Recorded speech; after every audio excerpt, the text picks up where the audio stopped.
ಬೇಡ ಇಲ್ಲಿ ಬಂದು ಸಭೆಯನ್ನು ಉದ್ದೇಶಿಸಿ ಮಾನ್ಯ ಸಚಿವರು ಸನ್ಮಾನ್ಯ ಈಶ್ವರ್ ಖಂಡ್ರೆ ಸಾಹೇಬರು ಒಂದೆರಡು ಮಾತನಾಡಬೇಕು ಅಂತೇಳಿ ಮನವಿಯನ್ನು ಮಾಡ್ಕೊಳ್ತಾರೆ.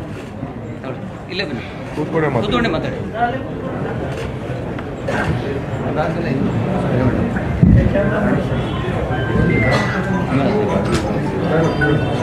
ಈ ದೇಶ ಕಂಡ ಅಪರೂಪದ ನಾಯಕರು, ನಮ್ಮೆಲ್ಲರ ನಾಯಕರಾದಂಥ ಸ್ವರ್ಗೀಯ ದಿವಂಗತ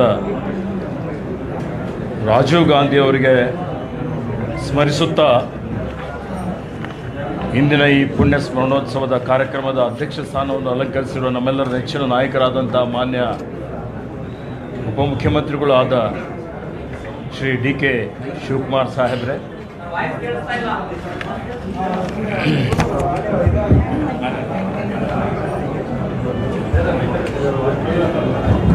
ಕಾರ್ಯಾಧ್ಯಕ್ಷರಾದಂಥ ಜಿ ಸಿ ಚಂದ್ರಶೇಖರ್ ಅವರೇ, ನಾರಾಯಣಸ್ವಾಮಿ ಅವರೇ, ಸಲೀಂ ಅಹಮದ್ ಅವರೇ, ರಾಣಿ ಸತೀಶ್ ಅವರೇ, ರೇವಣ್ಣ ಅವರೇ, ಉಪಸ್ಥಿತರಿರುವಂಥ ಎಲ್ಲ ಕಾಂಗ್ರೆಸ್ ಪಕ್ಷದ ಪದಾಧಿಕಾರಿಗಳೇ, ಬಂಧುಗಳೇ, ಇವತ್ತು ನಾವೆಲ್ಲರೂ ನಮ್ಮೆಲ್ಲರ ನೆಚ್ಚಿನ ನಾಯಕರು ಮತ್ತು ಇಡೀ ವಿಶ್ವನೇ ಕಂಡಂಥ ಅಪರೂಪದ ನಾಯಕರಾದಂಥ ದಿವಂಗತ ರಾಜೀವ್ ಗಾಂಧಿಯವರ ಪುಣ್ಯ ಸ್ಮರಣೋತ್ಸವ ಕಾರ್ಯಕ್ರಮದಲ್ಲಿ ಭಾಗವಹಿಸ್ತಾ ಇದ್ದೀವಿ. ದಿವಂಗತ ರಾಜೀವ್ ಗಾಂಧಿಯವರು ಇಡೀ ಜಗತ್ತೇ ಕಂಡಂಥ ಅತ್ಯಂತ ಸ್ಫುರದ್ರೂಪ ನಾಯಕರು. ಇವತ್ತು ಅವರು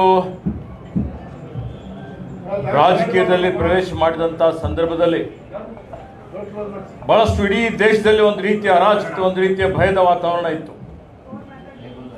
ಅಂಥ ಸಮಯದಲ್ಲಿ ಅವರು ಅಧಿಕಾರವನ್ನು ವಹಿಸಿಕೊಂಡು ಇವತ್ತೇನು ದಿವಂಗತ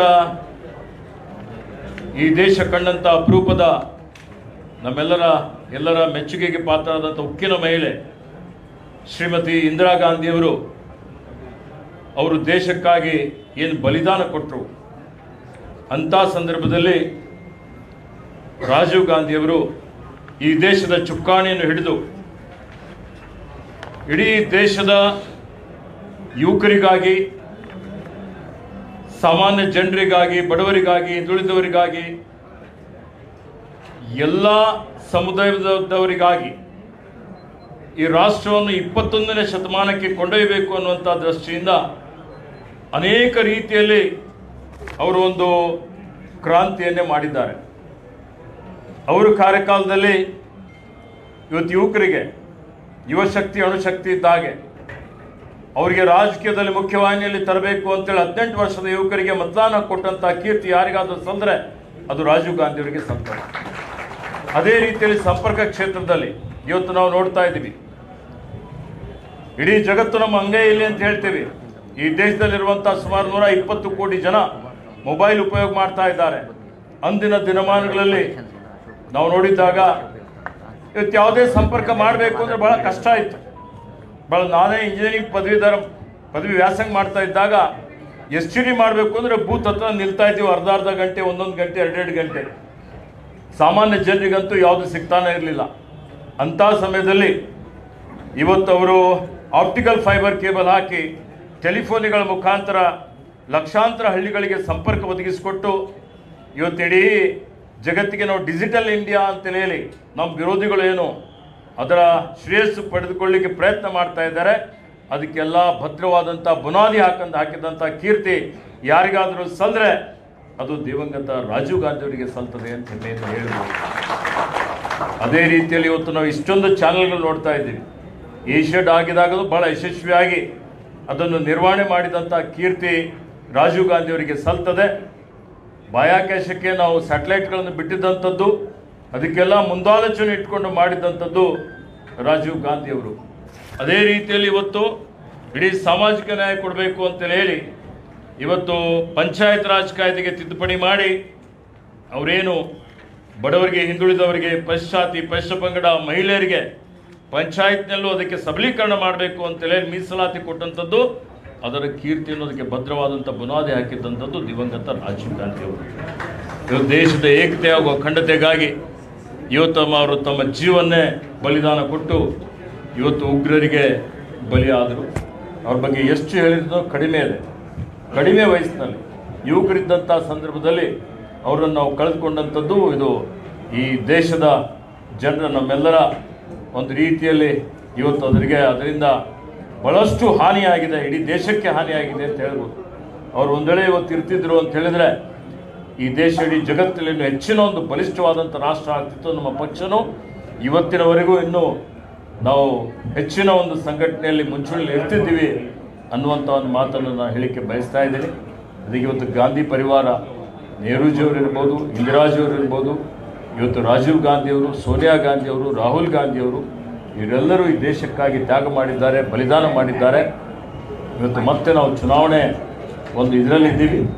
ಇವತ್ತು ಅವರೆಲ್ಲರೂ ಏನು ನಮಗೆ ದಾರಿ ತೋರಿಸ್ಕೊಟ್ಟಿದ್ದಾರೆ, ಅದೇ ದಾರಿಯಲ್ಲಿ ಅವರು ಮಲ್ಲಿಕಾರ್ಜುನ್ ಖರ್ಗೆಜಿಯವರು, ರಾಹುಲ್ಜಿ, ಸೋನಿಯಾಜಿಯವರು ಮತ್ತು ಇಲ್ಲಿ ನಮ್ಮ ಅಧ್ಯಕ್ಷರಾದಂಥ ಶ್ರೀ ಡಿ.ಕೆ. ಶಿವಕುಮಾರ್ಜಿಯವರು ಮತ್ತು ಸಿದ್ದರಾಮಯ್ಯ ಸಾಹೇಬರ ನೇತೃತ್ವದಲ್ಲಿ ಎಲ್ಲ ಕೊಟ್ಟ ಭರವಸೆಗಳನ್ನು ಈಡೇರಿಸಿ ಈಗ ಲೋಕಸಭೆ ಚುನಾವಣೆಯಲ್ಲಿ ನಾವೆಲ್ಲ ಇದ್ದೀವಿ. ಎಲ್ಲರ ಆಶಾದಾಯಕರಾಗಿದ್ದೇವೆ. ಈ ಚುನಾವಣೆಯಲ್ಲಿ ಹೆಚ್ಚಿನ ಕನಿಷ್ಠ 18ರಿಂದ 20 ಸೀಟ್ಗಳು ಗೆಲ್ತೀವಿ ಅನ್ನುವಂಥ ಭರವಸೆ ನಮ್ಮೆಲ್ಲರಿಗೆ ಇದೆ. ಇವರ ನೇತೃತ್ವದಲ್ಲಿ ಮುಂದೆ ಬರುವಂಥ ದಿನಮಾನಗಳಲ್ಲಿ ತಾಲೂಕ್ ಪಂಚಾಯತಿ, ಜಿಲ್ಲಾ ಪಂಚಾಯತಿ ಚುನಾವಣೆಯಲ್ಲಿ ನಾವು ಗೆಲುವನ್ನು ಸಾಧಿಸಿ ಏನು ರಾಜೀವ್ ಗಾಂಧಿಯವರ ಕನಸಿದೆ, ಇವತ್ತು ಇಡೀ ಜಗತ್ತಿನಲ್ಲೇ ಬಲಿಷ್ಠವಾದಂಥ ರಾಷ್ಟ್ರ ಆಗಬೇಕು. ನಮ್ಮ ಯುವಕರು ಇವತ್ತೇನು ಜಗತ್ತಿನಲ್ಲಿ ನಮ್ಮ ಇಂಜಿನಿಯರ್ಸ್ ಇರ್ಬೋದು, ಡಾಕ್ಟರ್ಸ್ ಇರ್ಬೋದು, ಇವತ್ತು ಕೌಶಲ್ಯ ಪಡೆದಂಥವ್ರು ಇರ್ಬೋದು, ದೇಶ ವಿದೇಶಗಳಲ್ಲಿ ದೊಡ್ಡ ದೊಡ್ಡ ಸ್ಥಾನದಲ್ಲಿದ್ದಾರೆ. ಈ ದೇಶದ ಕೀರ್ತಿ ಹೆಚ್ಚಿಗೆ ಮಾಡುವಂಥ ಕೆಲಸ ಮಾಡ್ತಾ ಇದ್ದಾರೆ. ನಾವೆಲ್ಲ ತಲೆ ಎತ್ತಿ ಮೆರೆಯುವಂತೆ ಮಾಡಿದಂಥ ಕೀರ್ತಿ ಕಾಂಗ್ರೆಸ್ ಪಕ್ಷಕ್ಕೆ, ರಾಜೀವ್ ಗಾಂಧಿಯವರಿಗೆ, ಗಾಂಧಿ ಪರಿವಾರಕ್ಕೆ, ನಮ್ಮೆಲ್ಲ ಹಿರಿಯ ನಾಯಕರಿಗೆ ಸಲ್ತದೆ. ಅದನ್ನು ಮುಂದುವರಿಸಿಕೊಂಡು ಹೋಗೋಣ. ಕರ್ನಾಟಕ ರಾಜ್ಯದಲ್ಲಿ ಮುಂಬರುವಂಥ ದಿನಮಾನಗಳಲ್ಲಿಯೂ ನಮ್ಮ ಕಾರ್ಯಕ್ರಮಗಳೆಲ್ಲವನ್ನೂ ಅನುಷ್ಠಾನ ಮಾಡಿ ಇವತ್ತು ಪಕ್ಷವನ್ನು ಇನ್ನೂ ಹೆಚ್ಚಿನ ರೀತಿಯಲ್ಲಿ ಸಂಘಟಿಸಿ ನಾವು ಮುಂದೇನು ಭಾರತೀಯ ಜನತಾ ಪಕ್ಷ ಏನಿವತ್ತು ಕೋಮುವಾದಿ ಪಕ್ಷ ಇದೆ, ಇವತ್ತು ಜನ ಅರ್ಥ ಮಾಡಿಕೊಂಡಿದ್ದಾರೆ. ಇವತ್ತು ನಮ್ಮೆಲ್ಲರಿಗೆ ಭರವಸೆ ಇದೆ. ಇವತ್ತು ಬರುವಂಥ ಈ ಚುನಾವಣೆಯಲ್ಲಿ ಮತ್ತು ಇಂಡಿಯಾ ಒಕ್ಕೂಟದ ಒಂದು ಸರ್ಕಾರ ಇಲ್ಲಿ ಬಹುಮತ ಗಳಿಸ್ತದೆ. ಇಂಡಿಯಾ ಒಕ್ಕೂಟದ ಸರ್ಕಾರ ಕಾಂಗ್ರೆಸ್ ಪಕ್ಷದ ನೇತೃತ್ವದಲ್ಲಿ ಕೇಂದ್ರದಲ್ಲೂ ಅಧಿಕಾರದ ಚುಕ್ಕಾಣಿ ಹಿಡಿತದೆ. ಅದಕ್ಕೆ ಕರ್ನಾಟಕನೇ ಭದ್ರವಾದಂಥ ಒಂದು ಬುನಾದಿ ಕೊಟ್ಟಿದೆ. ಕರ್ನಾಟಕದಿಂದಲೇ ಒಂದು ಪರಿವರ್ತನೆ ಸಾಧ್ಯ ಆಗಿದೆ. ಅದಕ್ಕೆಲ್ಲ ನಮ್ಮ ಅಧ್ಯಕ್ಷರು, ನಮ್ಮ ನಮ್ಮ ಮಾನ್ಯ ಮುಖ್ಯಮಂತ್ರಿಗಳು, ಹಿರಿಯ ನಾಯಕರುಗಳು ತಾವೆಲ್ಲರೂ ಶ್ರಮ ಪಟ್ಟಿದ್ದೀರಿ.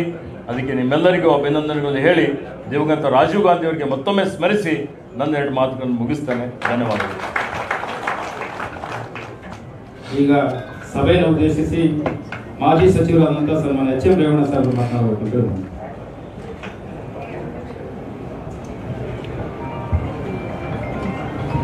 ಭಾರತದ ಪ್ರಧಾನಮಂತ್ರಿಗಳಾಗಿ ಇಡೀ ವಿಶ್ವದಲ್ಲೇ ಖ್ಯಾತಿ ಪಡೆದಂಥ ರಾಜೀವ್ ಗಾಂಧಿಯವರ ಪುಣ್ಯಸ್ಮರಣೆ ಕಾರ್ಯಕ್ರಮದಲ್ಲಿ ಅಧ್ಯಕ್ಷತೆ ವಹಿಸಿರ್ತಕ್ಕಂಥ ರಾಜ್ಯದ ಕಾಂಗ್ರೆಸ್ಸಿನ ಅಧ್ಯಕ್ಷರು ಹಾಗೂ ಉಪಮುಖ್ಯಮಂತ್ರಿಗಳು ಮತ್ತು ಸಂಘಟನಾ ಅಧ್ಯಕ್ಷರಾದಂಥ ಮಾನ್ಯ ಡಿ.ಕೆ. ಶಿವಕುಮಾರ್ ಅವರೇ, ಈ ಕಾರ್ಯಕ್ರಮದಲ್ಲಿ ಭಾಗಿಯಾಗಿರ್ತಕ್ಕಂಥ ಸಚಿವರಾದಂಥ ಈಶ್ವರ್ ಖಂಡ್ರೆ ಅವರೇ, ಕಾರ್ಯಾಧ್ಯಕ್ಷರಾದಂಥ ಜಿ.ಸಿ. ಚಂದ್ರಶೇಖರ್ ಅವರೇ, ವಿಧಾನ ಪರಿಷತ್ತಿನ ಸಚೇತಕರಾದಂಥ ಸಲೀಂ ಅಹಮದ್ ಅವರೇ, ವೇದಿಕೆ ಮೇಲಿರ್ತಕ್ಕಂಥ ಎಲ್ಲ ಹಿರಿಯರೇ ಹಾಗೂ ಕಾರ್ಯಕ್ರಮದಲ್ಲಿ ಭಾಗಿಯಾಗ್ತಕ್ಕಂಥ ಯಾವತ್ತೂ ಕಾಂಗ್ರೆಸ್ ಬಂಧುಗಳೇ, ಮಾಧ್ಯಮದ ಗೆಳೆಯರೇ, ಈಶ್ವರ್ ಖಂಡ್ರೆ ಅವರು ಬಹಳ ಉತ್ತಮವಾಗಿ ಮಾತನಾಡಿದ್ದಾರೆ. ನಮಗಂತೂ ಭಾಳ ಸಂತೋಷ. ಯಾಕೆ ಅಂತ ಹೇಳಿದ್ರೆ ಪ್ರಥಮ ಬಾರಿಗೆ ಅವರು AICCಯ ಪ್ರಧಾನ ಕಾರ್ಯದರ್ಶಿಯಾಗಿ ಕರ್ನಾಟಕಕ್ಕೆ ಪ್ರವೇಶ ಮಾಡಿದಾಗ ನಾವು ಮತ್ತು ಡಿ.ಕೆ. ಶಿವಕುಮಾರ್ ಅವರ ತಂಡ ಅವರಿಗೆ ಅತ್ಯುತ್ತಮವಾದಂಥ ಸ್ವಾಗತವನ್ನು ಕೋರಿ ಅವರನ್ನು ಸ್ವಾಗತಿಸಿ ರಾಜ್ಯಕ್ಕೆ ನಾವು ಪರಿಚಯ ಮಾಡೋದಕ್ಕೆ ಪ್ರಥಮವಾಗಿ ಕೆಲಸ ಮಾಡಿದಂಥ ತಂಡದಲ್ಲಿ ನಾವು ಇದ್ದೀವಿ ಅಂತ ಹೇಳ್ಕೊಳ್ಳೋಕ್ಕೆ ನಮಗೂ ಕೂಡ ಸಂತೋಷವಾಗುತ್ತೆ. ಅದೇ ರೀತಿ ಇವತ್ತು ಈ ರಾಷ್ಟ್ರದಲ್ಲಿ 21ನೇ ಶತಮಾನಕ್ಕೆ ತಗೊಂಡು ಹೋಗ್ಬೇಕು ಅನ್ನೋ ಚಿಂತನೆಯನ್ನು ಮಾಡುವ ಮೂಲಕ ಅವ್ರು ಕೊಟ್ಟಂಥ ಕೊಡುಗೆ, ಈಗಾಗಲೇ ಅವ್ರು ಹೇಳಿದಾಗೆ ಈ ಮೊಬೈಲ್ ಒಂದೇ ಅಲ್ಲ, ಬದಲಾವಣೆಯ ಪರಿವರ್ತನೆಯ ಕಾಲ ಅದು. ಯಾಕೆ ಅಂತ ಹೇಳಿದ್ರೆ ಆಟೋಮೊಬೈಲ್ ಇಂಡಸ್ಟ್ರಿನಲ್ಲಿ ರಾಷ್ಟ್ರದಲ್ಲಿ ಮೂರೇ ವೆಹಿಕಲ್ಲು, ಒಂದು ಬಿಸ್ನೆಸ್ ಜೀಪು, ಒಂದು ಅಂಬಾಸಡರ್ ಕಾರು, ಮತ್ತೊಂದು ಫಿಯಟ್. ಇವತ್ತು ನೋಡ್ತಾ ಇದ್ದೇವೆ, ಇಡೀ ಪ್ರಪಂಚದಲ್ಲಿರ್ತಕ್ಕಂಥ ಎಲ್ಲ ಕಾರುಗಳು ನಮ್ಮಲ್ಲಿವೆ ಇರ್ತಕ್ಕಂಥ ಹಿರಿಮೆ. ಯಾಕೆಂತ ಹೇಳಿದ್ರೆ ಇದು ಪರಿವರ್ತನೆ ಯುಗದಲ್ಲಿ ಅವರು ಮಾಡಿದಂಥ ಒಂದೊಂದು ಕಾರ್ಯ ಕೂಡ ನಮಗೆಲ್ಲರಿಗೂ ಕೂಡ ರಾಷ್ಟ್ರದ ಅಭಿವೃದ್ಧಿಗೆ ಚಿಂತನೆ ಇದ್ದಂಥವರು. ಜೊತೆಗೆ ರಾಜ್ಯಸಭೆ ಅನ್ನೋದನ್ನು ರಾಜೀವ್ ಸಭೆ ಅನ್ನೋ ರೀತಿಯಲ್ಲಿ ಯುವಕರಿಗೆ ಆದ್ಯತೆ ಕೊಟ್ಟು ಅತಿ ಹೆಚ್ಚು ಯುವ ಜನಾಂಗವನ್ನು ರಾಜ್ಯಸಭೆಗೆ ತಂದಂಥ ಕೀರ್ತಿ ಕೂಡ ರಾಜೀವ್ ಗಾಂಧಿ ಅವರು. ಇವನ್ನೆಲ್ಲ ನೆನೆಸ್ಕೊಂಡಾಗ ಅವರೊಂದು ಅಮೇರಿಕಾದಲ್ಲಿ ಕೊಟ್ಟಂಥ ಅವರ ಒಂದು ಸಂದರ್ಶನ ಇಡೀ ಪ್ರಪಂಚಕ್ಕೆ ಮಾದರಿ. ಇವತ್ತು ಮೋದಿಯವರು ಪ್ರಸ್ತುತ ಮುಂದೆ ಹೋಗೋದೇ ಇಲ್ಲ, ಯಾವುದೇ ಒಂದು ವಿಶೇಷತೆ ಅಂತ ಹೇಳ್ಕೊಳ್ತಾ ಇದ್ದಾರೆ. ಆದರೆ ಜನಸಾಮಾನ್ಯರಿಗೆ ಹತ್ರ ಇರಬೇಕು ಅಂತ ಹೇಳಿದ್ರೆ ಮಾಧ್ಯಮದಲ್ಲಿ ರಾಷ್ಟ್ರಕ್ಕೆ ಏನು ಮಾಡ್ತೇವೆ ಅನ್ನೋದನ್ನು ಹೇಳದೆ ಹೋದರೆ, ಏನು ಮಾಡಿದ್ದೇವೆ ಅನ್ನೋದು ಹೇಳದೆ ಹೋದರೆ ಅವರು ರಾಷ್ಟ್ರ ನಾಯಕ ಆಗೋದಕ್ಕೆ ಲಾಯಕ ಅಂತಕ್ಕಂಥದ್ದನ್ನು ಈ ಸಂದರ್ಭದಲ್ಲಿ ಜ್ಞಾಪಿಸ್ತಾ, ಅವನ್ನೆಲ್ಲರೂ ಕೂಡ ಒಂದು ಅಂಥ ಸಮಯದಲ್ಲಿ ಈ ಚುನಾವಣಾ ಒಂದು ಪ್ರಕ್ರಿಯೆಯಲ್ಲಿ ಮಹಿಳೆಯರಿಗೆ ಮತ್ತು ಎಲ್ಲ ವರ್ಗದ ಜನರಿಗೆ ಅವಕಾಶ ಕೊಡಬೇಕು ಅನ್ನೋ ದೃಷ್ಟಿಯಿಂದ ಮಹಿಳೆಯರ ಸಬಲೀಕರಣಕ್ಕೆ 33% ಮಹಿಳೆಯರಿಗೆ ಅವಕಾಶ ಕೊಡಬೇಕು ಅಂತಕ್ಕಂಥ ಚಿಂತನೆಯಿಂದ 73 ಮತ್ತು 74ನೇ ಆ ತಿದ್ದುಪಡಿ ನಮ್ಮ ರಾಷ್ಟ್ರದ ರಾಜಕೀಯ ಬದಲಾವಣೆಗೆ ಅವಕಾಶ ಆಯಿತು. ಅವರೊಂದು ಮಾತು ಹೇಳಿದೆ, ಕೇಂದ್ರ ಸರ್ಕಾರ ಒಂದು ರೂಪಾಯಿ ಬಿಡುಗಡೆ ಮಾಡಿದ್ರೆ ಜನಕ್ಕೆ ತಲುಪುವಂಥದ್ದು ಬರೀ 35 ಪೈಸೆ ಅನ್ನೋದನ್ನು ಮಾತಾಡಿದ್ರು. ಅದನ್ನು ಸರಿಪಡಿಸಬೇಕು ಅನ್ನೋ ಉದ್ದೇಶದಿಂದ ಒಂದು 3 ಟೈರ್ ಸಿಸ್ಟಮ್ ಚುನಾವಣೆ ಅಂದರೆ ತಾಲೂಕ್ ಪಂಚಾಯಿತಿ, ಜಿಲ್ಲಾ ಪಂಚಾಯಿತಿ ಮತ್ತು ರಾಜ್ಯದ ಚುನಾವಣೆಗೆ ಅವಕಾಶ ಕೊಟ್ಟವರು ಮಾನ್ಯ ರಾಜೀವ್ ಗಾಂಧಿ. ಅದು ಕೂಡ ಸಂತೋಷ. ನಾನು ಒಬ್ಬ ಮುನ್ಸಿಪಲ್ ಅಧ್ಯಕ್ಷರಾಗಿ ಮತ್ತು ಮಾನ್ಯ ಡಿ ಕೆ ಶಿವಕುಮಾರ್ ಅವರು ಜಿಲ್ಲಾ ಪಂಚಾಯಿತಿಯ ಸದಸ್ಯರಾಗಿ ಆ ಪ್ರಕ್ರಿಯೆಯಲ್ಲಿ ಸಕ್ರಿಯವಾಗಿ ನಾವು ಕೂಡ ಭಾಗಿಯಾಗಿದ್ವಿ. ರಾಜೀವ್ ಗಾಂಧಿ ಅವರು ಕರ್ನಾಟಕಕ್ಕೆ ಬಂದು ಅದರ ಬಗ್ಗೆ ಚರ್ಚೆ ನಡೆದಂಥ ಸಂದರ್ಭದಲ್ಲಿ ಅನೇಕ ಜನ ಕರ್ನಾಟಕದ ಯುವ ಜನತೆಯವರು ಭಾಗಿಯಾಗಿ ಅದಕ್ಕೆ ಸಹಕಾರವನ್ನು ಕೊಟ್ಟ ಕೀರ್ತಿ ಈ ಕರ್ನಾಟಕದ ಯುವ ಜನತೆಗೂ ಕೂಡ ಸೇರುತ್ತೆ ಅಂತಕ್ಕಂಥದ್ದನ್ನು ಹೇಳ್ತಾ, ಅನೇಕ ವಿಷಯಗಳಲ್ಲಿ ಈ ದೇಶವನ್ನು 21ನೇ ಶತಮಾನಕ್ಕೆ ತಗೊಂಡಂಥ ರೀತಿಯಲ್ಲಿ ದುಡಿದಂಥ ಮಹಾನ್ ನಾಯಕ ಕೊನೆಗೆ ದುರಂತ ಅಂದರೆ LTT ಒಂದು ದುಷ್ಕೃತ್ಯದಿಂದಾಗಿ ಇವತ್ತು ನಾವು ಕಳ್ಕೊಂಡಿದ್ದೇವೆ. ಈ ರಾಷ್ಟ್ರಕ್ಕೆ ಯಾರು ತ್ಯಾಗ ಮಾಡಿದ ಇದರಿಂದ ಬಂದ ಕುಟುಂಬದಿಂದ ಬಂದಂಥವರು ಇವತ್ತಿನ BJPಯ ನಾಯಕರು ಈ ಒಂದು ಸ್ವತಂತ್ರ ಹೋರಾಟದಲ್ಲೂ ಇಲ್ಲ, ಜೊತೆಗೆ ಈ ರೀತಿಯ ಯಾವುದೇ ಅವರ ಒಂದು ಕೊಡುಗೆನೂ ಕೂಡ ಇಲ್ಲ, ಯಾವ ತ್ಯಾಗನೂ ಕೂಡ ಮಾಡಿಲ್ಲ. ಆದರೆ ಬರೀ ಮಾತಿನಲ್ಲೇ ಅವರ ಒಂದು ಕಾರ್ಯ ಮಾಡ್ತಾ ಇದ್ದಾರೆ. ಇದು ಭಾಳ ದಿವಸ ನಡೆಯಲ್ಲ. ಮೊನ್ನೆ ಈಶ್ವರ್ ಖಂಡ್ರೆ ಅವರು ಹೇಳಿದ ರೀತಿಯಲ್ಲಿ ಇವತ್ತು ಕರ್ನಾಟಕದ ಜನ ಕಾಂಗ್ರೆಸ್ಸಿನ ಪರವಾಗಿ ಜೋಡಿಸಿನ ಸರ್ಕಾರ ಮಾನ್ಯ ಶಿವಕುಮಾರ್ ಅವರು ಮತ್ತು ಸಿದ್ದರಾಮಯ್ಯನವರ ಜೋಡಿ ಇವತ್ತು ಅತ್ಯುತ್ತಮವಾಗಿ ಜನ ಸಂಘಟನೆ ಮಾಡಿ, ಪಕ್ಷ ಸಂಘಟನೆ ಮಾಡಿ, ಉತ್ತಮ ಆಡಳಿತ ಕೊಟ್ಟು ಇವತ್ತು ಸಂತೋಷದ ದಿನ. ನಾವು ಚುನಾವಣಾ ಕಾರ್ಯ ಇದ್ದಿದ್ದರಿಂದ ನಾವು 1 ವರ್ಷದ ಆ ಒಂದು ಕಾರ್ಯಕ್ರಮ ಮಾಡಿಲ್ಲ. ಆದರೂ ನನಗೆ 1 ವರ್ಷವನ್ನು ಪೂರೈಸಿದ ಕೀರ್ತಿ ಮಾನ್ಯ ಸಿದ್ದರಾಮಯ್ಯನವರಿಗೆ, ಡಿ ಕೆ ಶಿವಕುಮಾರ್ ಅವರಿಗೆ, ಈ ಸಂಪುಟಕ್ಕೆ ನಾವೆಲ್ಲ ಪಕ್ಷದ ಪರವಾಗಿ ಧನ್ಯವಾದಗಳನ್ನು ಹೇಳಿ, ಇಡೀ ಭಾರತದಲ್ಲೇ ಇವತ್ತು ಅತ್ಯುತ್ತಮ ಗ್ಯಾರಂಟಿಗಳನ್ನು ಕೊಡುವ ಮೂಲಕ ಈ ಗ್ಯಾರಂಟಿ ಯಾವ ಮಟ್ಟಕ್ಕಾಗಿದೆ ಅಂತ ಹೇಳಿದ್ರೆ ಮೋದಿ ಗ್ಯಾರಂಟಿಯನ್ನು ಸುಳ್ಳಿನ ಗ್ಯಾರಂಟಿಗೂ ಅವಕಾಶ ಸಿಕ್ಕಿರ್ತಕ್ಕಂಥದ್ದು. ಯಾಕೆ ಅಂತ ಹೇಳಿದ್ರೆ ನಿನ್ನೆ ಕೂಡ ಅವರು ಮಾತು ಹೇಳಿದ್ದಾರೆ, ಇದು ಮೋದಿ ಗ್ಯಾರಂಟಿ. ಅದು ಮೋದಿ ಗ್ಯಾರಂಟಿಯಲ್ಲಿ ಎಕ್ಸ್ಪ್ಲನೇಷನ್ ಇಲ್ಲ, ಅದಕ್ಕೆ ಸರಿಯಾದಂಥ ಕಾರ್ಯಕ್ರಮಗಳು ಇಲ್ಲ, ಮಾತ್ರ ಮೋದಿ ಗ್ಯಾರಂಟಿ ಆಗಿದೆ. ಆದರೆ ನಾವು ಇವತ್ತು 44 ಕೋಟಿ ರೂಪಾಯಿಗಳನ್ನು 44,000 ಕೋಟಿ ರೂಪಾಯಿಗಳನ್ನು ಜನಸಾಮಾನ್ಯರಿಗೆ ಹಂಚುವ ಮೂಲಕ ಜನರಿಗೆ ಹಣದ ವಹಿವಾಟು ನಡೆದು ರಾಜ್ಯದ ಅಭಿವೃದ್ಧಿಗೆ ಮತ್ತು ಯುವಕರಿಗೆ ಯುವತಿಯರಿಗೆ ಅವಕಾಶ ಸಿಗುವಂಥ ಕೆಲಸವನ್ನು ಮಾಡಿ ಈ ರಾಷ್ಟ್ರದಲ್ಲೇ ಅತ್ಯುತ್ತಮ ಸರ್ಕಾರ ಅಂತಕ್ಕಂಥದ್ದು ಹೆಸರನ್ನು ಪಡೆದಂಥ ಸರ್ಕಾರಕ್ಕೆ ತಮ್ಮೆಲ್ಲರ ಪರವಾಗಿ ನಾವು ಅಭಿನಂದನೆಯನ್ನು ಸಲ್ಲಿಸಿ, ರಾಜೀವ್ ಗಾಂಧಿಯವರ ಈ ಪುಣ್ಯ ಸ್ಮರಣೆಯಲ್ಲಿ ನಾವು ಭಾಗಿಯಾಗೋದಕ್ಕೆ ಅವಕಾಶ ಕೊಟ್ಟಂಥ ಅಧ್ಯಕ್ಷರಿಗೆ ಮತ್ತು ತಮ್ಮೆಲ್ಲರಿಗೂ ವಂದಿಸಿ ನನ್ನ ಮಾತು ಮುಗಿಸ್ತೀನಿ. ನಮಸ್ಕಾರ. ಸರ್ಕಾರದ ಮುಖ್ಯ ಸಚೇತಕರು ಮತ್ತು ಶಾಸಕರಾದಂಥ ಸನ್ಮಾನ್ಯ ಸಲೀಂ ಅಹಮದ್ ಅವರು ಮಾತನಾಡಬೇಕು ಅಂತ ಮನವಿ ಮಾಡ್ತೀವಿ.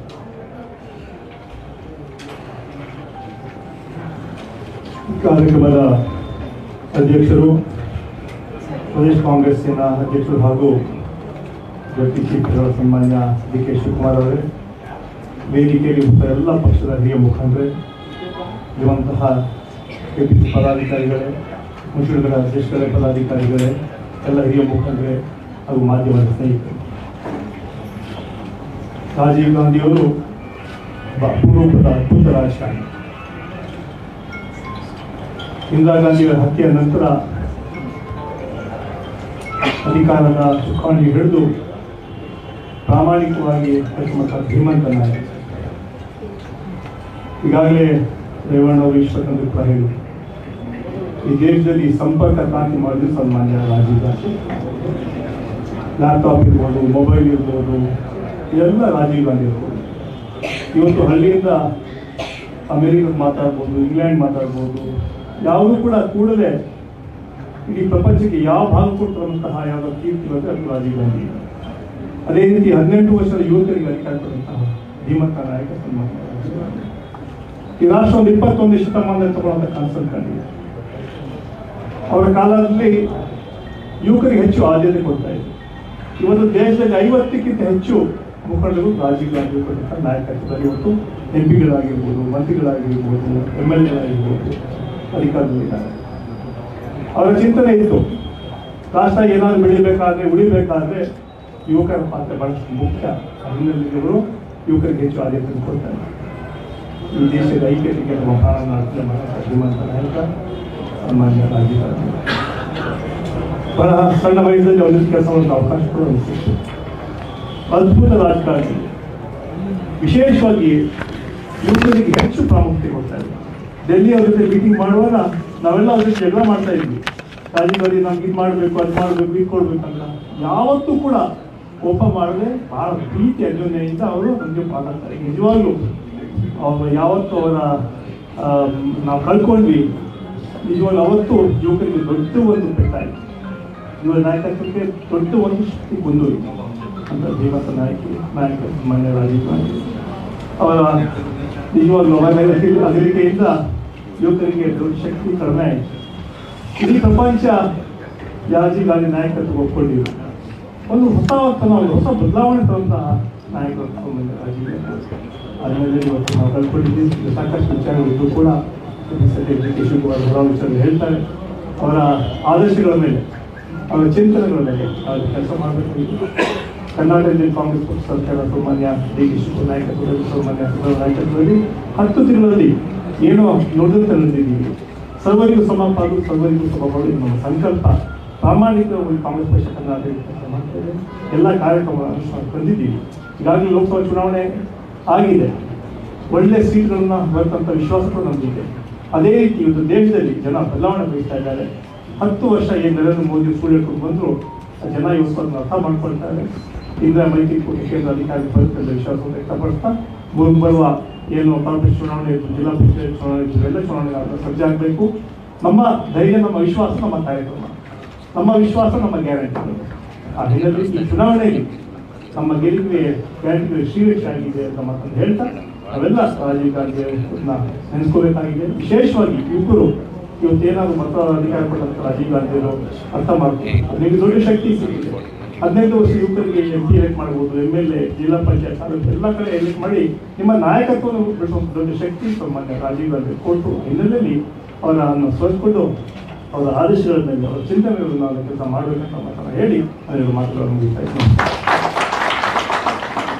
ಮಾಜಿ ಸಚಿವರು, ಮಾಜಿ ಮಹಿಳಾ ಕಾಂಗ್ರೆಸ್ಸಿನ ಅಧ್ಯಕ್ಷರಾದಂತಹ ಶ್ರೀಮತಿ ರಾಣಿ ಸಂತೋಷ್ ನಿಮಿಷ ಮಾತನಾಡಬೇಕು ಅಂತ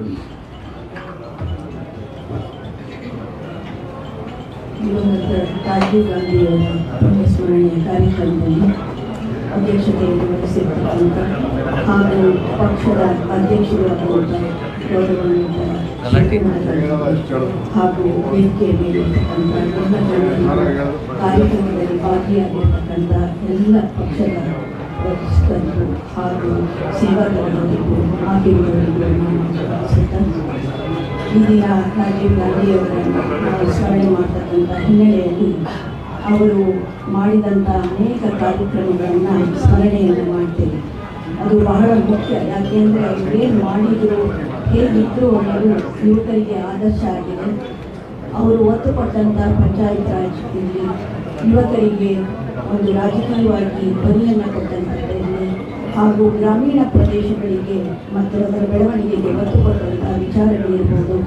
ಹಾಗೂ ಸಾರ್ಕ್ ಸಂಸ್ಥೆಯ ಒಂದು ನೇತಾರರಾಗಿ ಮತ್ತು ಅಲಿಪ್ತ ರಾಷ್ಟ್ರಗಳನ್ನು ಒಗ್ಗೂಡಿಸ್ತಕ್ಕಂಥ ಒಂದು ಶಕ್ತಿಯಾಗಿ ಅವರು ಇಡೀ ವಿಶ್ವವನ್ನು ಒಗ್ಗೂಡಿಸುವಂತಹ ಕೆಲಸವನ್ನು ಒಂದು ಚಿಕ್ಕ ವಯಸ್ಸಿನಲ್ಲಿ ಮಾಡಿದರು. ಶ್ರೀಮತಿ ಇಂದಿರಾ ಗಾಂಧಿಯವರ ಹತ್ಯೆಯ ನಂತರ ರಾಷ್ಟ್ರದ 7ನೇ ಪ್ರಧಾನಿಯಾಗಿ ಒಬ್ಬ ಯುವ ನೇತಾರರಾಗಿ 6ನೇ ಪ್ರಧಾನಮಂತ್ರಿಗಳಾಗಿ ಅವರು ಅಧಿಕಾರ ವಹಿಸಿಕೊಂಡದ್ದು ನಿಜಕ್ಕೂ ಯುವಕರಿಗೆ ಒಂದು ಚೈತನ್ಯ ಅಂತ ನಾನು ಅದು ಭಾವಿಸ್ತೇನೆ. ಅದರಲ್ಲೂ ಇವತ್ತು ಹೇಳಿದ ಹಾಗೆ ನಮ್ಮ ಮೊಬೈಲ್ ಏನಿದೆ, ಇಡೀ ವಿಶ್ವದಲ್ಲಿ ನಾವು ಸಂಪರ್ಕವನ್ನು ಹೊಂದಬಹುದಾದಂಥ ಒಂದು ತಾಂತ್ರಿಕ ಜ್ಞಾನವನ್ನು ಭಾರತಕ್ಕೆ ತಂದು ಭಾರತದ ಪ್ರಗತಿಗೆ ಒಂದು ಚಾಲನೆಯನ್ನು ಕೊಟ್ಟಂಥವರು ರಾಜೀವ್ ಗಾಂಧಿಯವರು. ಅದರಲ್ಲೂ ಹೆಚ್ಚು ವಿಶೇಷವಾಗಿ ಬೇರೆ ಬೇರೆ ರಾಷ್ಟ್ರಗಳಲ್ಲಿ ಧರ್ಮ ಅಂದರೆ ಏನು, ಧರ್ಮಕ್ಕೆ ಆ ಜಾತಿಯನ್ನು ಬೆಳೆಸತಕ್ಕಂಥ ನಿಟ್ಟಿನಲ್ಲಿ ಅದಕ್ಕೆ ವಿರೋಧ ಮಾಡಿ ಎಲ್ಲ ಧರ್ಮಗಳು ಒಳ್ಳೆಯದನ್ನು ದೇಶಕ್ಕೆ ಕೊಡ್ತವೆ, ಸಮಾಜಕ್ಕೆ ಕೊಡ್ತದೆ ಅನ್ನುವಂಥ ಸಂದೇಶವನ್ನು ಕೊಟ್ಟಂಥವರು ರಾಜೀವ್ ಗಾಂಧಿಯವರು. ಯಾವ ದೇಶ ಮಹಿಳೆಯರಿಗೆ ಮತ್ತು ಯುವಕರಿಗೆ ಪ್ರಾಮುಖ್ಯತೆಯನ್ನು ಕೊಡ್ತದೋ ಅಂಥ ದೇಶ ಪ್ರಗತಿಯಂತ ಸಾಗ್ತದೆ ಅನ್ನುವಂಥ ವಿಚಾರಕ್ಕೆ ಬಹಳಷ್ಟು ಒತ್ತನ್ನು ಕೊಟ್ಟು ಇವತ್ತು ನಮ್ಮ ಪಕ್ಷ ಏನು ರಾಜ್ಯದಲ್ಲಿ 5 ಗ್ಯಾರಂಟಿಗಳಿಗೆ ಚಾಲನೆ ಕೊಟ್ಟಂತ ಜೋಡೆತ್ತು ಅಂತ ಹೇಳಿದರು ರೇವಣ್ಣವರು. ನಮ್ಮ ಹಿಂದೆ ಕಾಂಗ್ರೆಸ್ ಪಕ್ಷದ ಚಿಹ್ನೆಯು ಜೋಡೆತ್ತಾಗಿತ್ತು ಅನ್ನೋದನ್ನು ನೆನಪು ಮಾಡ್ಕೋತಾ ಆ ಜೋಡೆತ್ತುಗಳು ಮಾನ್ಯ ಶಿವಕುಮಾರ್ ಅವರು, ಮಾನ್ಯ ಸಿದ್ದರಾಮಯ್ಯನವರು, ಅಂಥ ಜೋಡೆತ್ತುಗಳು ಇವತ್ತು ರಾಷ್ಟ್ರ ಮಟ್ಟದಲ್ಲಿ ನಮ್ಮ ಕಾಂಗ್ರೆಸ್ ಪಕ್ಷವನ್ನು ತರ್ತಕ್ಕಂಥ ನಿಟ್ಟಿನಲ್ಲಿ ಬಹಳಷ್ಟು ಶ್ರಮ ವಹಿಸಿದ್ದಾರೆ ಕಾರ್ಯಕರ್ತರು ಎಲ್ಲರೂ. ಇದು ನಮಗೆ ನಾವು ಕೊಡುವಂತಹ ಒಂದು ರಾಜೀವ್ ಗಾಂಧಿಯವರಿಗೆ ನಾವು ಕೊಡುವಂತಹ ಗೌರವ ಅಂತ ನಾನಾದರೂ ಭಾವಿಸ್ತಾ ಬಹಳಷ್ಟು ಮಾತಾಡೋರಿದ್ದಾರೆ. ಇಷ್ಟು ಮಾತಾಡೋದಕ್ಕೆ ಅವಕಾಶ ಕೊಟ್ಟಂಥ ಅಧ್ಯಕ್ಷರಿಗೂ ಪದಾಧಿಕಾರಿಗಳಿಗೂ ಬಂದಿರತಕ್ಕಂಥ ಎಲ್ಲ ಪಕ್ಷದವರಿಗೂ ನಾನು ವಂದಿಸುತ್ತಾ ನನ್ನ ಮಾತು ಮುಗಿಸ್ತೇನೆ. ಜೈ ಹಿಂದ್. ಎಲ್ಲರಿಗೂ ನಮಸ್ಕಾರ. ಇವತ್ತಿನ ಈ ಒಂದು ಕಾರ್ಯಕ್ರಮದ ಅಧ್ಯಕ್ಷತೆಯನ್ನು ವಹಿಸುವಂಥ ಸನ್ಮಾನ್ಯ KPCC ಅಧ್ಯಕ್ಷರಾದಂಥ DK ಶಿವಕುಮಾರ್ ಅವರೇ, ಹಾಗೆ ಈ ವೇದಿಕೆ ಮೇಲಿರುವಂಥ ಖಂಡ್ರೆ ಸಾಹೇಬ್ರೆ, ಸಲೀಂ ಅಹಮದ್ ಅವರೇ, ರೇವಣ್ಣ ಅವರೇ, ರಾಣಿ ಸತೀಶ್ ಅವರೇ, ಹಾಗೂ ಎಲ್ಲ ವೇದಿಕೆ ಮೇಲಿರುವಂಥ ಎಲ್ಲ ಮುಖಂಡರೇ ಮತ್ತು ಮಾಧ್ಯಮ ಮಿತ್ರರೇ, ಇವತ್ತು ನಿನ್ನೆಗೆ ನಮ್ಮ ಸರ್ಕಾರ 1 ವರ್ಷನ ಪೂರೈಸಿದೆ. ಅದರ ಜೊತೆಗೆ ಇವತ್ತು ನಾವು ರಾಜೀವ್ ಗಾಂಧಿಯವರ ಒಂದು ಪುಣ್ಯತಿಥಿಯ ಸ್ಮರಣೆನ ಮಾಡಿಕೊಳ್ಳುವಂಥ ಒಂದು ಸಂದರ್ಭ ಆಯಿತು. ರಾಜೀವ್ ಗಾಂಧಿಯವರು ತನ್ನ ಒಂದು ನಾಯಕತ್ವಕ್ಕೆ ಒಂದು ಅತಿಯಾದಂಥ ಮೆರಗು ಕೊಟ್ಟಂಥ ಆ ಸ್ಥಾನಕ್ಕೆ ಎಷ್ಟು ಮೆರಗನ್ನು ಕೊಟ್ಟಿದ್ರು ಅಂತ ಅಂದರೆ, ಈ ಥರ ಒಂದು ಆ ಪ್ರಧಾನಿ ಸ್ಥಾನಕ್ಕೆ ತುಂಬ ಸೂಕ್ತವಾದಂಥ ವ್ಯಕ್ತಿ ಅನ್ನುವಂಥ ಇಡೀ ಪ್ರಪಂಚದಲ್ಲಿ ಜನ ಮಾತಾಡೋ ರೀತಿಯಲ್ಲಿ ಆ ಪ್ರಧಾನಿ ಸ್ಥಾನಕ್ಕೇ ಮೆರಗು ಕೊಟ್ಟಂಥ ನಾಯಕ ಅಂತ ಅಂದರೆ ಅದು ರಾಜೀವ್ ಗಾಂಧಿಯವರು ಅಂತ ಹೇಳಿದ್ರೆ ತಪ್ಪಾಗಲ್ಲ. ಯಾಕೆಂದರೆ ಅವ್ರಿಗೆ ಆ ನಾಯಕತ್ವದ ಗುಣ, ಅವ್ರಿಗೆ ಹೇಗೆ ಮಾತಾಡಬೇಕು, ಹೇಗೆ ವಿರೋಧ ಪಕ್ಷದವ್ರ ಜೊತೆ ನಡ್ಕೋಬೇಕು, ಅಥವಾ ವಿರೋಧ ಪಕ್ಷದಲ್ಲಿದ್ದರೆ ಆಡಳಿತ ಪಕ್ಷದವ್ರ ಜೊತೆ ನಡ್ಕೋಬೇಕು ಅನ್ನೋದು ಅವ್ರಿಗೆ ತುಂಬ ಒಂದು ಆ ಸಂಸ್ಕೃತಿ, ಆ ಫ್ಯಾಮಿಲಿಯ ಒಂದು ಸಂಸ್ಕೃತಿ ಏನಿತ್ತು ಅದು ಅವ್ರಿಗೆ ಕೊಟ್ಟಂಥ ಒಂದು ದೊಡ್ಡ ಕೊಡುಗೆ. ಅದರಿಂದ ಅವ್ರನ್ನ ತುಂಬ ಗೌರವಾನ್ವಿತವಾಗಿ ಇಡೀ ಪ್ರಪಂಚದಲ್ಲಿ ಎಲ್ಲರೂ ಕಾಣ್ತಾ ಇದ್ರು. ಇವತ್ತೇನಾದರೂ IT ಉದ್ಯಮದಲ್ಲಿ ಇವತ್ತು ಇಡೀ ಪ್ರಪಂಚದಲ್ಲಿ ಬೇರೆ ಕಂಟ್ರಿಯಿಂದ ಬಂದು ಇಲ್ಲಿ ನಮ್ಮ ದೇಶದಲ್ಲಿ ಇವತ್ತು ಉದ್ಯೋಗನ ಆರಿಸುವಂಥ ಪರಿಸ್ಥಿತಿಗೆ ಅಡಿಪಾಯ ಹಾಕ್ತವ್ರು ಅಂತ ಅಂದರೆ ಅದು ರಾಜೀವ್ ಗಾಂಧಿಯವರು. ಅಂಥ ಒಂದು ವಿಷನರಿ ರಾಜಕಾರಣಿಯಾಗಿ ಇವತ್ತು ನಮ್ಮ ಪಕ್ಕದ ದೇಶದಲ್ಲಿ ಪೀಸ್ನ ಕಾಪಾಡಲಿಕ್ಕೋಸ್ಕರ ನಮ್ಮ ಒಂದು ಸೈನ್ಯನ ಅಲ್ಲಿ ಕಳಿಸಿ ಅವರು ಉಗ್ರಗಾಮಿಗಳು ಇವತ್ತು ಏನು ನಮ್ಮ ರಾಜೀವ್ ಗಾಂಧಿಯವರನ್ನ ಹತ್ಯೆ ಮಾಡಿದ್ರು ಒಂದು ಪಕ್ಕದ ದೇಶದ ಒಂದು ಪೀಸ್ಗೆ. ಯಾಕೆಂದರೆ ನಮ್ಮ ದೇಶದಲ್ಲಿ ಪೀಸ್ಗೆ ಅಂತ ಕೊಡ್ತೇ ಇರಲಿಲ್ಲ ಅವರು. ಆದರೆ ಇವತ್ತೊಂದು ದಿವಸ ನಮ್ಮ ದೇಶದಲ್ಲಿ ಅದೇ ಪೀಸು ಇವತ್ತು ಸಿಗ್ತಾನೆ ಇರುವಂಥ ಪರಿಸ್ಥಿತಿ ನಿರ್ಮಾಣ ಆಗಿದೆ ಇವತ್ತೊಂದು ದಿವಸ. ಅಂಥ ಒಂದು ನೆರೆಯ ದೇಶಗಳಲ್ಲೂ ಕೂಡ ಒಂದು ಶಾಂತಿ ವಾತಾವರಣ ನಿರ್ಮಾಣ ಮಾಡೋದಕ್ಕೆ ಹೋದಂಥ ಸಂದರ್ಭದಲ್ಲಿ ನಡೆದಂಥ ಅವರ ಕೋಪಕ್ಕೆ ಗುರಿಯಾದಂಥ ಒಂದು ಹತ್ಯೆ ರಾಜೀವ್ ಗಾಂಧಿಯವರು. ನಾನು ಯಾಕೆ ಇದನ್ನೆಲ್ಲ ಹೇಳ್ತಾ ಇದ್ದೀನಿ ಅಂತಂದರೆ, ಮಾಧ್ಯಮದವರು ಕೂಡ ಇವತ್ತು ಇದ್ದೀರಾ. ಇವತ್ತು ರಾಜ್ಯದಲ್ಲಿ ವಿರೋಧ ಪಕ್ಷದಲ್ಲಿ BJP ಇದೆ ಮತ್ತು JDS ಇದೆ. ಅವರ ಲೀಡರ್ಶಿಪ್ಗೆ ಯಾವ ರೀತಿಯಲ್ಲಿ ಅವರು ಘನತೆ ತರ್ತಾ ಇದ್ದಾರೆ ಅನ್ನೋದ್ರ ಬಗ್ಗೆ ನನಗೆ ತುಂಬ ಒಂಥರ ಭಾಳ ಬೇಸರ ತರುವಂಥ ವಿಚಾರ. ಯಾಕೆ ಅಂತಂದರೆ, ಮಾಧ್ಯಮಗಳ ಮುಖಾಂತರ ಇವತ್ತು ವಿರೋಧ ಪಕ್ಷದ ಸ್ಥಾನ ಅಂತ ಅಂದರೆ, ಆಪೋಸಿಷನ್ ಪಾರ್ಟಿ ಸ್ಥಾನ ಅಂದರೆ ಎಂತೆಂಥವ್ರು ಕೂತಂಥ ಜಾಗಗಳು, ಎಂತೆಂಥ ದೊಡ್ಡ ರಾಜಕಾರಣಿಗಳು ಅದರಲ್ಲಿ ಕೂತಂಥ ಜಾಗಗಳು. ಅಲ್ಲಿ ಕೂತ್ಕೊಂಡಾಗ ಆ ಸ್ಥಾನಕ್ಕೆ ಮೆರುಗು ಕೊಡುವಂಥ ವ್ಯಕ್ತಿತ್ವ ಇರಬೇಕು ಅಲ್ಲಿ ಕೂತ್ಕೊಳ್ಳುವಂಥವ್ರು. ಆ ಸ್ಥಾನ ಅಲ್ಲ, ಸ್ಥಾನ ದೊಡ್ಡದಿದೆ, ಆ ಸ್ಥಾನಕ್ಕೆ ಮೆರುಗು ಕೊಡುವಂಥ ವ್ಯಕ್ತಿತ್ವ ಇರಬೇಕು. ಅಲ್ಲಿ ಕೂತ್ಕೊಂಡ ಆದ್ಮೇಲಾದ್ರೂ ಕೂಡ ನಾವು ಸ್ವಲ್ಪ ಗಂಭೀರತೆಯಿಂದ ಸ್ವಲ್ಪ ಹೋಮ್ವರ್ಕ್ ಮಾಡಿ ಮಾತಾಡಬೇಕಾಗತ್ತೆ. ಒಂದು ಕೀಳು ದರ್ಜೆಯ ಭಾಷೆನ ಉಪಯೋಗಿಸೋದು ಆಪೋಸಿಷನ್ ಲೀಡರ್ಸ್ಗೆ ಶೋಭೆ ತರುವಂಥದ್ದಲ್ಲ. ಗೊತ್ತಿದೆ, ಯಾಕೆ ಅಂತಂದ್ರೆ ಈಗ ಚುನಾವಣೆಗಳೆಲ್ಲ ಮುಗಿದಿದೆ. ಈ ಚುನಾವಣೆಗಳಲ್ಲಿ ಅಸೆಂಬ್ಲಿ ಎಲೆಕ್ಷನ್ನಲ್ಲಿ ಎಷ್ಟರ ಮಟ್ಟಿಗೆ ಅವರು ಪರ್ಫಾರ್ಮೆನ್ಸ್ ಮಾಡಿದ್ರು. 136 ಸೀಟು ಕಾಂಗ್ರೆಸ್ ಪಕ್ಷ ಇವತ್ತು ಗೆದ್ದಿದೆ. ಇವತ್ತು JDS ಆಗಲಿ BJP ಆಗಲಿ ಧೂಳಿಪಟ ಆಗೋಗಿದೆ ಕರ್ನಾಟಕದಲ್ಲಿ. ಇಂಥ ಒಂದು ಪರಿಸ್ಥಿತಿಯಲ್ಲಿ ಇವಾಗ ಇದು ಲೋಕಸಭಾ ಚುನಾವಣೆಗಳು ನಡೆದಿರುವಂಥ ಸಂದರ್ಭದಲ್ಲೂ ಕೂಡ ಇವತ್ತು BJP ಏನು ಎಕ್ಸ್ಪೆಕ್ಟ್ ಮಾಡಿದ್ರೋ ಅಷ್ಟು ಸೀಟ್ ಇವತ್ತು ಬರಲಿಕ್ಕೆ ಸಾಧ್ಯ ಇಲ್ಲ ಇವತ್ತು. ಯಾಕೆ ಅಂತಂದ್ರೆ, ನಮ್ಮ ರಾಜ್ಯದ ಕಾಂಗ್ರೆಸ್ ನಾಯಕತ್ವ ಬಲಿಷ್ಠವಾದಂಥ ನಾಯಕತ್ವ. DK ಶಿವಕುಮಾರ್ ಅವರು ನಮ್ಮ ಪಕ್ಷದ ಅಧ್ಯಕ್ಷರಾಗಿ ಮತ್ತೆ ಮುಖ್ಯಮಂತ್ರಿಗಳಾಗಿ ಸಿದ್ದರಾಮಯ್ಯನವರಂತ ನಾಯಕತ್ವ ನಮ್ಮ ರಾಜ್ಯದಲ್ಲಿ ಯಾವ ಪಕ್ಷದಲ್ಲೂ ಕೂಡ ಅಂತ ನಾಯಕತ್ವ ಇರಲಿಕ್ಕೆ ಸಾಧ್ಯ ಇಲ್ಲ. ಇವರು ಏನೇ ಮಾತಾಡಿದ್ರು ಕೂಡ ಈ ನಾಯಕರು ಇರೋ ತನಕ ನಮ್ಮ ಪಕ್ಷದ ಯಾವುದೇ ಇದನ್ನ ಇವಕ್ಕೆಲ್ಲ ಅಳ್ಳಾಡ್ಸೋದಕ್ಕೆ ಅಥವಾ ಸರ್ಕಾರದ ಅಳ್ಳಾಡ್ಸೋದಕ್ಕೆ ಇವ್ರ ಯೋಗ್ಯತೆನೇ ಇಲ್ಲ ಅಂತ ನಾನು ಹೇಳೋದಕ್ಕೆ ಇಷ್ಟಪಡ್ತೀನಿ. ನಾನು ಯಾಕೆ ಹೇಳ್ತೀನಿ ಅಂತಂದ್ರೆ, ನಾನು ಕೆಲವು ಟೈಮ್ ನಾನು ನೋಡ್ಕೋತೀನಿ, ಅಶೋಕ್ ಅವರು ಮಾತಾಡೋದು ನೋಡಿದ್ರೆ ಇವ್ರಿಗಿಂತ CT ರವಿನ ಬೆಟ್ರೇನೋ ಅಂತ ಅನಿಸ್ತದೆ. ಯಾಕೆಂದ್ರೆ ಅವರು ಕೀಳ್ಮಟ್ಟದ ಭಾಷೆಗಳನ್ನ ಉಪಯೋಗಿಸ್ತಾರೆ, ಇವ್ರಿಗಿಂತ ಅವ್ರು ಬೆಟ್ರೇನೋ ಅಂತ ಅನಿಸ್ತದೆ. ಎಂತ ಒಂದು ವಿಪರ್ಯಾಸ ಇದು ಅಂತ ನನಗೆ ಅರ್ಥ ಆಗಲ್ಲ. ಯಾಕೆಂತಂದ್ರೆ, ಇವತ್ತಿಬ್ರು JDS ಮತ್ತೆ BJP ಅಲೈನ್ಸ್ ಇದ್ದಾರೆ. ಇವತ್ತು ರಾಜ್ಯದಲ್ಲಿ ಇವತ್ತು ಎಲ್ಲೂ ನಡಿಬಾರ್ದಂತ ಒಂದು ಅನಾಹುತ ನಡೆದಿದೆ ಪ್ರಜ್ವಲ್ ರೇವಣ್ಣ ಅವ್ರದ್ದು. ನಮಗೂ ಕೂಡ ಅದ್ರ ಬಗ್ಗೆ ನೋವಿದೆ. ನಾವೇನು ಅದನ್ನ ನಡೆದಿದ್ದು ಸರಿ ಅಂತ ಸಮರ್ಥಿಸ್ಕೋತಾ ಇಲ್ಲ. ಇವನ್ ದೇವೇಗೌಡರಂತ ದೇವೇಗೌಡರ ಫ್ಯಾಮಿಲಿಗೆ ಇರ್ಬೋದು, ದೇವೇಗೌಡರ ಬಗ್ಗೆ ನಮ್ಗೆ ಗೌರವ ಇದೆ. ಅವ್ರಿಗೆ ನೋವಾಗುತ್ತೆ ಅಂತ ನಮಗೂ ಕೂಡ ಗೊತ್ತಿದೆ. ಯಾರಿಗೂ ಅವ್ರಿಗೆ ನೋವು ಮಾಡಬೇಕು ಅನ್ನೋ ಉದ್ದೇಶ ಇಲ್ಲ. ಯಾವ ಫ್ಯಾಮಿಲಿನಲ್ಲೂ ಕೂಡ ಅಂತ ಒಂದು ದುರಂತ ನಡಿಬೇಕು ಅಂತ ಯೋಚನೆ ಮಾಡುವಂತ ಕ್ರೂರ ಮನಸ್ಸಿನವರು ಯಾವ ರಾಜಕಾರಣಿಗಳು ಅಲ್ಲ ಅಂತ ನನ್ನ ಅನಿಸಿಕೆ. ಆದ್ರೆ ಒಂದ್ ಸೈಡಲ್ಲಿ ಇದನ್ನ ರಾಜಕೀಯವಾಗಿ ತಗೊಂಡು ಕುಮಾರಸ್ವಾಮಿ ಅವರು ಆ ಕೇಸ್ನ ನೆಲ ಕಚ್ಚುವಂತ ಇದರಲ್ಲಿ ತಗೊಂಡು ಹೋಗ್ತಾ ಇದ್ದಾರೆ. SIT ಒಂದು ತನಿಖೆ ನಡೀತಿದ್ರು ಕೂಡ ಇವರು ಮುಖ್ಯಮಂತ್ರಿಗಳಾಗಿದ್ರು 2 ಸರಿ. ಅಂತದ್ರಲ್ಲಿ SIT ತನಿಖೆಗಳು ನಡೆದಿಲ್ವಾ ಹಿಂದೆ? ಇವತ್ತು ಇಡೀ ದೇಶದಲ್ಲಿ ನಾನು ಅಧ್ಯಕ್ಷರಿಗೆ ಒಂದು ರಿಕ್ವೆಸ್ಟ್ ಮಾಡ್ಕೊಡ್ತೀನಿ ಈ ಸಂದರ್ಭದಲ್ಲಿ, ಸರ್ ದಯವಿಟ್ಟು ಇವ್ರು ಯಾರಿಗೂ ರಿಯಾಕ್ಟ್ ಮಾಡಬೇಡಿ.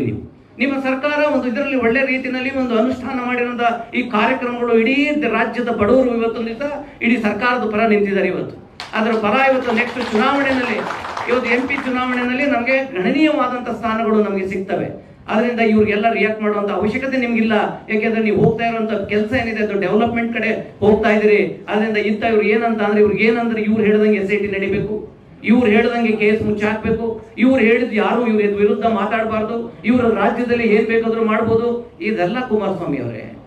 DK ಶಿವಕುಮಾರ್ ನನ್ನ ಕೆಣಕ್ ಬಿಟ್ಟಿದ್ದಾರೆ, ನಾನು ಬಿಡಲ್ಲ ಯಾರನ್ನೋ ಅವ್ರು. ಏನ್ ಕೆಣಕಿದ್ದಾರೆ ಅಂದ್ರೆ ಯಾವ ರೀತಿ ಭಾಷೆಗಳು ಉಪಯೋಗಿಸ್ತೀರಾ ನೀವು? ನಿಮ್ಮನ್ನು ಕೆಣಕಿದರೆ ನಮ್ಮನ್ನು ಬಿಡಲ್ಲ ಕೆಣಕ್ದವ್ರನ್ನ ಅಂತಂದ್ರೆ ಇದರಲ್ಲಿ ಸಂವಿಧಾನ ಇದೆ, ನೆಲದ ನ್ಯಾಯ ಇದೆ. ಇದನ್ನ ಬಿಟ್ಟು ನೀವು ಇದು ಮಾಡೋಕ್ಕಾಗತ್ತಾ? ಯಾರನ್ನೂ ಕೂಡ ಏನೂ ಮಾಡೋಕ್ಕಾಗೋದಿಲ್ಲ. ಇವತ್ತು ಪ್ರತಿಯೊಬ್ಬರಿಗೂ ಕೂಡ ಹಕ್ಕಿದೆ ಬದುಕಲಿಕ್ಕೆ. ಅದರಿಂದ ನಾನು ಹೇಳೋದು, ಇವತ್ತೊಂದು ದಿವಸ ಇವತ್ತು ನೋಡಿ ಇಡೀ ದೇಶದಲ್ಲಿ ಹೋಮ್ ಮಿನಿಸ್ಟರ್ ಇದ್ದಾರೆ, ED IT ಎಲ್ಲದನ್ನು ಕೂಡ ಪ್ರತಿಯೊಂದು CBIನೆಲ್ಲ ಉಪಯೋಗಿಸ್ಬಿಟ್ಟು ಇವನ್ ಯಾವುದೇ ಆರೋಪ ಸಾಬೀತಾಗಲಿಲ್ಲ ಅಂದ್ರೂ ಕೂಡ ಕೇವಲ ಊಹಾಪೋಹ ಅದರ ಮೇಲೆ ಇವತ್ತು 2 ಜನ ಮುಖ್ಯಮಂತ್ರಿಗಳನ್ನು ಕೂಡ ಇವತ್ತು ಜೈಲಲ್ಲಿ ಇಟ್ಟಿದ್ದಾರೆ. ಅದಕ್ಕೆ ಯಾರು ರಿಯಾಕ್ಟ್ ಮಾಡಿಲ್ಲ. ಹೋಮ್ ಮಿನಿಸ್ಟರ್ ರಿಯಾಕ್ಟ್ ಮಾಡಿದಾರ, ಪ್ರೈಮ್ ಮಿನಿಸ್ಟರ್ ರಿಯಾಕ್ಟ್ ಮಾಡಿದಾರ. ನಾವು ಯಾಕೆ ರಿಯಾಕ್ಟ್ ಮಾಡಬೇಕು? ಅದಕ್ಕೆ ನಮ್ಮ ಕೆಲಸ ನಾವು ಮಾಡ್ತಾ ಇದೀವಿ. ಒಂದು ಪ್ರಬಲವಾದಂತ ಗೃಹ ಸಚಿವರಿದ್ದಾರೆ, ಅವ್ರನ್ನ ಹೋಗಿ ನೀವು ಮಾತಾಡ್ತೀರಾ, ಅವ್ರು ಸರಿಯಾಗಿ ನಡೀತಾ ಇಲ್ಲ, ಅವ್ರ ಬೆನ್ನಲ್ಲಿ ಮೂಳೆ ಇಲ್ಲ ಅನ್ನೋ ಒಂದು ಇದರಲ್ಲಿ ಈ ರೀತಿಯಲ್ಲಿ ಮಾತಾಡಿ ಇವತ್ತು ತನಿಖೆನ ಇವತ್ತು ಯಾವ ದೃಷ್ಟಿನಲ್ಲಿ ನೀವು ತಗೊಂಡೋಗ್ಬೇಕು ಅಂತಿದ್ದೀರಿ ಅಂತ ನನಗೆ ಗೊತ್ತಿಲ್ಲ. ಅದರಿಂದ ನಾನು ಅಧ್ಯಕ್ಷರ ಹತ್ರ ಕೇಳ್ಕೊಳ್ಳೋದಿಷ್ಟೇ, ಅಧ್ಯಕ್ಷರು ಭಾಷಣ ಆದ್ಮೇಲೆ 1 ವರ್ಷದ ನಿಮ್ಮ ಏನು ಕಾರ್ಯವೈಖರಿ ಇದೆ ಅನುಷ್ಠಾನ ಮಾಡಿದಿರಿ, ಸಕ್ಸಸ್ಫುಲ್ ಇದನ್ನ 1 ಇಯರ್ ಕಂಪ್ಲೀಟ್ ಮಾಡಿದಿರಿ, ಕೊಟ್ಟಂತ ಮಾತನ್ನ ಕರ್ನಾಟಕ ಜನತೆ ಎದುರುಗಳು ನೀವು ಉಳಿಸ್ಕೊಂಡಿದ್ದೀರಿ ಸರ್ಕಾರ. ಅದಕ್ಕೆ ನಿಮ್ಗೆ ಕಾಂಗ್ರೆಸ್ ಪಕ್ಷದ ನಮ್ಮೆಲ್ಲರ ಪರವಾಗಿ ನಿಮ್ಗೆ ಅಭಿನಂದಿಸ್ತೀವಿ. ಅದಕ್ಕಿಂತ ಮುಂಚೆ ತಾವು ಇದನ್ನ ಉದ್ದೇಶಿಸಿ ಮಾತಾಡಬೇಕು ಅಂತ ನಾನು ಕೇಳ್ಕೊತಿದ್ದೆ. Thank you.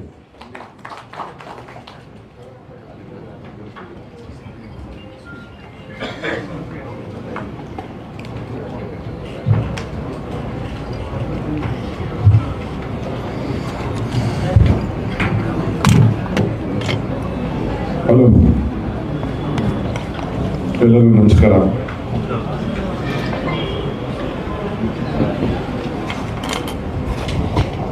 ಸರ್ಕಾರದ ಮಂತ್ರಿಗಳಂತ ಖಂಡ್ರೆ ಸಾಹೇಬ್ರೆ, ನಮ್ಮ ಪಕ್ಷದ ಮಾಜಿ ಮಂತ್ರಿಗಳಂತ ರೇವಣ್ಣವರು, ರಾಣಿ ಸತೀಶ್ ಅವರು, ಕಾರ್ಯದರ್ಶಿಗಳಾಗಿದ್ದಂಥ ಸಲೀಂ ಅವರು,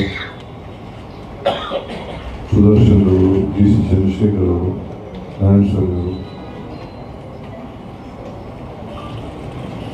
ಸಂಪಂಗಿಯವರು, ಇನ್ನೆಲ್ಲ ನಮ್ಮ KPCC ಎಲ್ಲ ಪದಾಧಿಕಾರಿಗಳು, ಎಲ್ಲ ಮಾಜಿ ಶಾಸಕರು,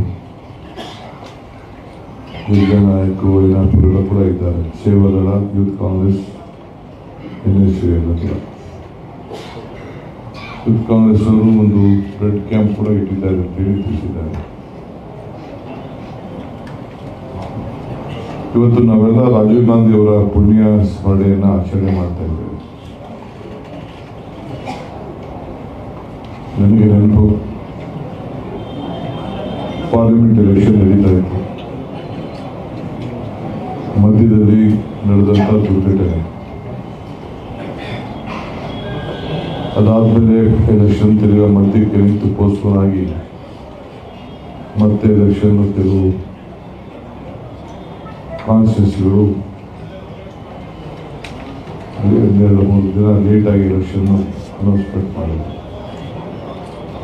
ಈ ದೇಶಕ್ಕೋಸ್ಕರ, ಈ ದೇಶದ ಐಕ್ಯತೆ, ಸಮಗ್ರತೆ, ಶಾಂತಿಗೋಸ್ಕರ ಪ್ರಾಣ ತ್ಯಾಗ ಮಾಡಿದ್ರು. ಈ ದೇಶಕ್ಕೆ ಒಬ್ಬ ಮಹಾನ್ ನಾಯಕ ಪ್ರಾಣ ಅರ್ಪಣೆ ಮಾಡಿದಂಥ ಒಬ್ಬ ಸ್ಮರಣೆ ಮಾಡುವಂಥ ಒಂದು ಪವಿತ್ರವಾದಂಥ ದಿನ. ಈ ದೇಶದಲ್ಲಿ ಯುವಶಕ್ತಿಯನ್ನು ಬೆಳೆಸಿ ನೂರಾರು ನಾಯಕರುಗಳನ್ನು, ಸಾವಿರಾರು ನಾಯಕರುಗಳನ್ನು ಈ ದೇಶಕ್ಕೆ ನಾಯಕತ್ವವನ್ನು ಕೊಟ್ಟಂಥ ಒಬ್ಬ ನಾಯಕರನ್ನು ಸ್ಮರಣೆ ಮಾಡಿಸಂಥ ಒಂದು ಪವಿತ್ರವಾದಂಥ ದಿನ. ರಾಜೀವ್ ಗಾಂಧಿಯವರ ಬಗ್ಗೆ ಮಾತಾಡಬೇಕು ಅಂದರೆ ಇಡೀ ದಿನ ಮಾತಾಡ್ಬೋದು. ಯುವಕರ ಬಗ್ಗೆ, ಯುವಕರ ನಾಯಕತ್ವದ ಬಗ್ಗೆ, ಪಂಚಾಯತ್ ರಾಜ್ ವ್ಯವಸ್ಥೆ ಬಗ್ಗೆ ಮತ್ತು ಹೊಸ ಶತಮಾನಕ್ಕೆ. ನಾನು ಸ್ಟೂಡೆಂಟ್ ಲೀಡ್ ಇದ್ದೆ. ಬೆಂಗಳೂರಲ್ಲಿ ನನ್ನ ಮನೇಲಿ ಫೋನ್ ಇರಲಿಲ್ಲ, ಲ್ಯಾಂಡ್ಲೈನ್ ಇರಲಿಲ್ಲ. ಆವತ್ತಿನ ಕಾಲದಲ್ಲಿ ನಮ್ಮ ರಾಜಗೋಪಾಲ್ ಅಂತ MP ಇದ್ರು. ಅವ್ರ ಹತ್ರ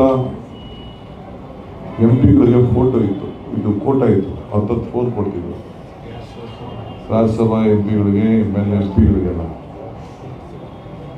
ಗ್ಯಾಸು ಕೊಡ್ತಿದ್ರು. ಗ್ಯಾಸು ಆಗ ಈ ರೀತಿ ಗ್ಯಾಸು ಯಾರು ಬೇಕಾದ್ರೂ ಸಿಗ್ತಿರಲಿಲ್ಲ. ಸೊ ನಾನು ಊರಿಂದ ಬಂದು ಮನೆ ಮಾಡ್ಕೊಂಡಿದ್ದೆ ಬೆಂಗಳೂರಲ್ಲಿ, ಸ್ಟೂಡೆಂಟ್ ಲೀಡರ್ ಆಗಿದ್ದಾಗ. ಸೊ ಅಲ್ಲಿ MP ಕೋಟಾ ಬರ್ಸ್ಕೊಂಡು ಹೋಗ್ಬೇಕಾದಂಥ ಒಂದು ಪರಿಸ್ಥಿತಿ ಅವತ್ತಿತ್ತು. ಆಗ ಇನ್ನು ರಾಜೀವ್ ಗಾಂಧಿಯವರು ರಾಜಕೀಯಕ್ಕೆ ಬಂದಿರಲಿಲ್ಲ. ರಾಜೀವ್ ಗಾಂಧಿಯವರು ರಾಜಕೀಯಕ್ಕೆ ಬಂದಾಗ ಇಲ್ಲಿ ಅವರಿಗೆ ವಿಮಾನ ನಿಲ್ದಾಣದಲ್ಲಿ ಒಂದು ದೊಡ್ಡ ಭವ್ಯವಾದಂಥ ಒಂದು ಸ್ವಾಗತ. ಇಲ್ಲೆಲ್ಲ ಆರ್ ಮಂಜು ಇದ್ದಾನೆ, ಆರ್ ಮಂಜು, ಸಂಪಂಗಿ, ನಮ್ಮ ಸತಿ ಎಲ್ಲ ಇದ್ದಾರೆ. 2 ಗುಂಪು, ಹರಿಪ್ರಸಾದ್ ಒಂದು ಗುಂಪು, ರಮೇಶ್ ಒಂದು ಗುಂಪು, ಜಾರ್ಜ್ ಒಂದು ಗುಂಪು. ಇದೆಲ್ಲ ಮುದಿಯಾಗಿದ್ದಾನೆ. ಇವನು ಪಾಲ್ದಾರ. ದೊಡ್ಡ ಗಲಾಟೆ. FM ಖಾನು ಒಂದು ಫ್ಲೈಟ್ ಥರ ಮಾಡಿಬಿಟ್ಟು ತಂದು ಜೀಪ್ ತಂದು ನಿಲ್ಲಿಸಿದ್ರು. ಇನ್ನೊಂದು ಕಾರು, ಜಾರ್ಜ್ ಕಾರ್ ಬಂದು ನಿಂತು. ಜಾರ್ಜ್ ಯೂತ್ ಕಾಂಗ್ರೆಸ್ ಅಧ್ಯಕ್ಷರು, ನಾವೆಲ್ಲ ವಿದ್ಯಾರ್ಥಿ ನಾಯಕರು. ಸೊ ಆಗ ಜಾರ್ಜು ಯೂತ್ ಕಾಂಗ್ರೆಸ್ ಪ್ರೆಸಿಡೆಂಟ್ ಗಾಡಿಗೆ ಹತ್ತಿದ್ರೆ ಹೊತ್ತು FM ಖಾನ್ ಗಾಡಿಗೆ ಅವತ್ತು ರಾಜೀವ್ ಗಾಂಧಿಯವರು ಹತ್ತಲಿಲ್ಲ. ದೊಡ್ಡ ಘಟನೆಗಳೆಲ್ಲ ನನಗೆ ಮೆಲ್ಕಾಕಕ್ಕೆ ಹೋದರೆ ಗಂಟೆಗಟ್ಟಲೆ ಭಾಷಣ ಮಾಡಬೇಕಾಗ್ತದೆ. ನಾನು, ಸಲೀಮು, ರತ್ನಪ್ರಭಾ, ಇಲ್ಲಿ 3 ಜನ ಕೂತಿದ್ದೀವಿ. ನಮ್ಮನ್ನು ನಾರ್ತ್ ಕೊರಿಯಾ ಕಳಿಸ್ಕೊಟ್ಟಿದ್ರು. ಎಲ್ಲ ಯೂತ್ ಕಾಂಗ್ರೆಸ್ ಅವ್ರನ್ನ ನಾವೆಲ್ಲ ಇವರು NSC ಯೂತ್ NSC ಪ್ರೆಸಿಡೆಂಟ್ ಇದ್ದರು, ಅವರು ಮಹಿಳಾ ಕಾಂಗ್ರೆಸ್ಸಲ್ಲಿದ್ದರು, ನಾನು ಯೂತ್ ಕಾಂಗ್ರೆಸ್ಸಲ್ಲಿದ್ದೆ. ಹರಿಪ್ರಸಾದ್ ನಾವೆಲ್ಲ 22 ದಿನ ವರ್ಲ್ಡ್ ಯೂತ್ ಆ್ಯಂಡ್ ಸ್ಟೂಡೆಂಟ್ ಫೆಸ್ಟಿವಲ್ಗೆ ಕಳಿಸ್ತಿದ್ದೆ. ಅವರು prime minister, all party delegation. ಇಡೀ ವಿಶ್ವದಲ್ಲೇ ನಮ್ಮ ಹುಡುಗರುಗಳಿಗೆ ಪರಿಚಯ ಆಗಲಿ ಅನ್ನೋ ದೃಷ್ಟಿಯಿಂದ ವಿದೇಶಕ್ಕೆಲ್ಲ ಕಳಿಸಿ ನಮಗೆಲ್ಲ ಅನೇಕ ಎಲ್ಲ ದೇಶಗಳ ಜೊತೆ ಪರಿಚಯ ಮಾಡಿಕೊಳ್ಳುವಂಥ ಒಂದು ದೊಡ್ಡ ಪದ್ಧತಿ ಸಂಪ್ರದಾಯವನ್ನು ಅವರೆಲ್ಲ ಕೂಡ ಬೆಳೆಸ್ಕೊಂಡು ಬರ್ತಾ ಇದ್ದಾರೆ. 180 ದೇಶ. ನಾನು ಅಲ್ಲಿ ಫೆಸ್ಟಿವಲ್ಲು ನನಗೆ ಈಗ ನನಗೆ ನೆನಪು, ಅಲ್ಲಿ ನಡೆದಂಥ ಉದ್ಘಾಟನಾ ಸಮಾರಂಭ, ಅಲ್ಲಿ ನಡೆದಂಥ ಕ್ಲೋಸಿಂಗ್ ಸಮಾರಂಭ ಇನ್ನು ನನ್ನ ಕಣ್ಣಿಗಿದೆ. ನಾನು ಅವತ್ತು ಅಂದ್ಕೊಂಡೆ ಮುಂದಕ್ಕೆ ನಾನು ಮಂತ್ರಿ ಆಗ್ಬೋದು ಅಂತ ನನಗೆ ಅವತ್ತೇ ಇತ್ತು. ಅಷ್ಟೊಂದು ಅಸೆಂಬ್ಲಿ ಹೋಗಿದ್ದೆ, ನಾನು ಆಗ್ಬೋದು ಅಂತಿತ್ತು.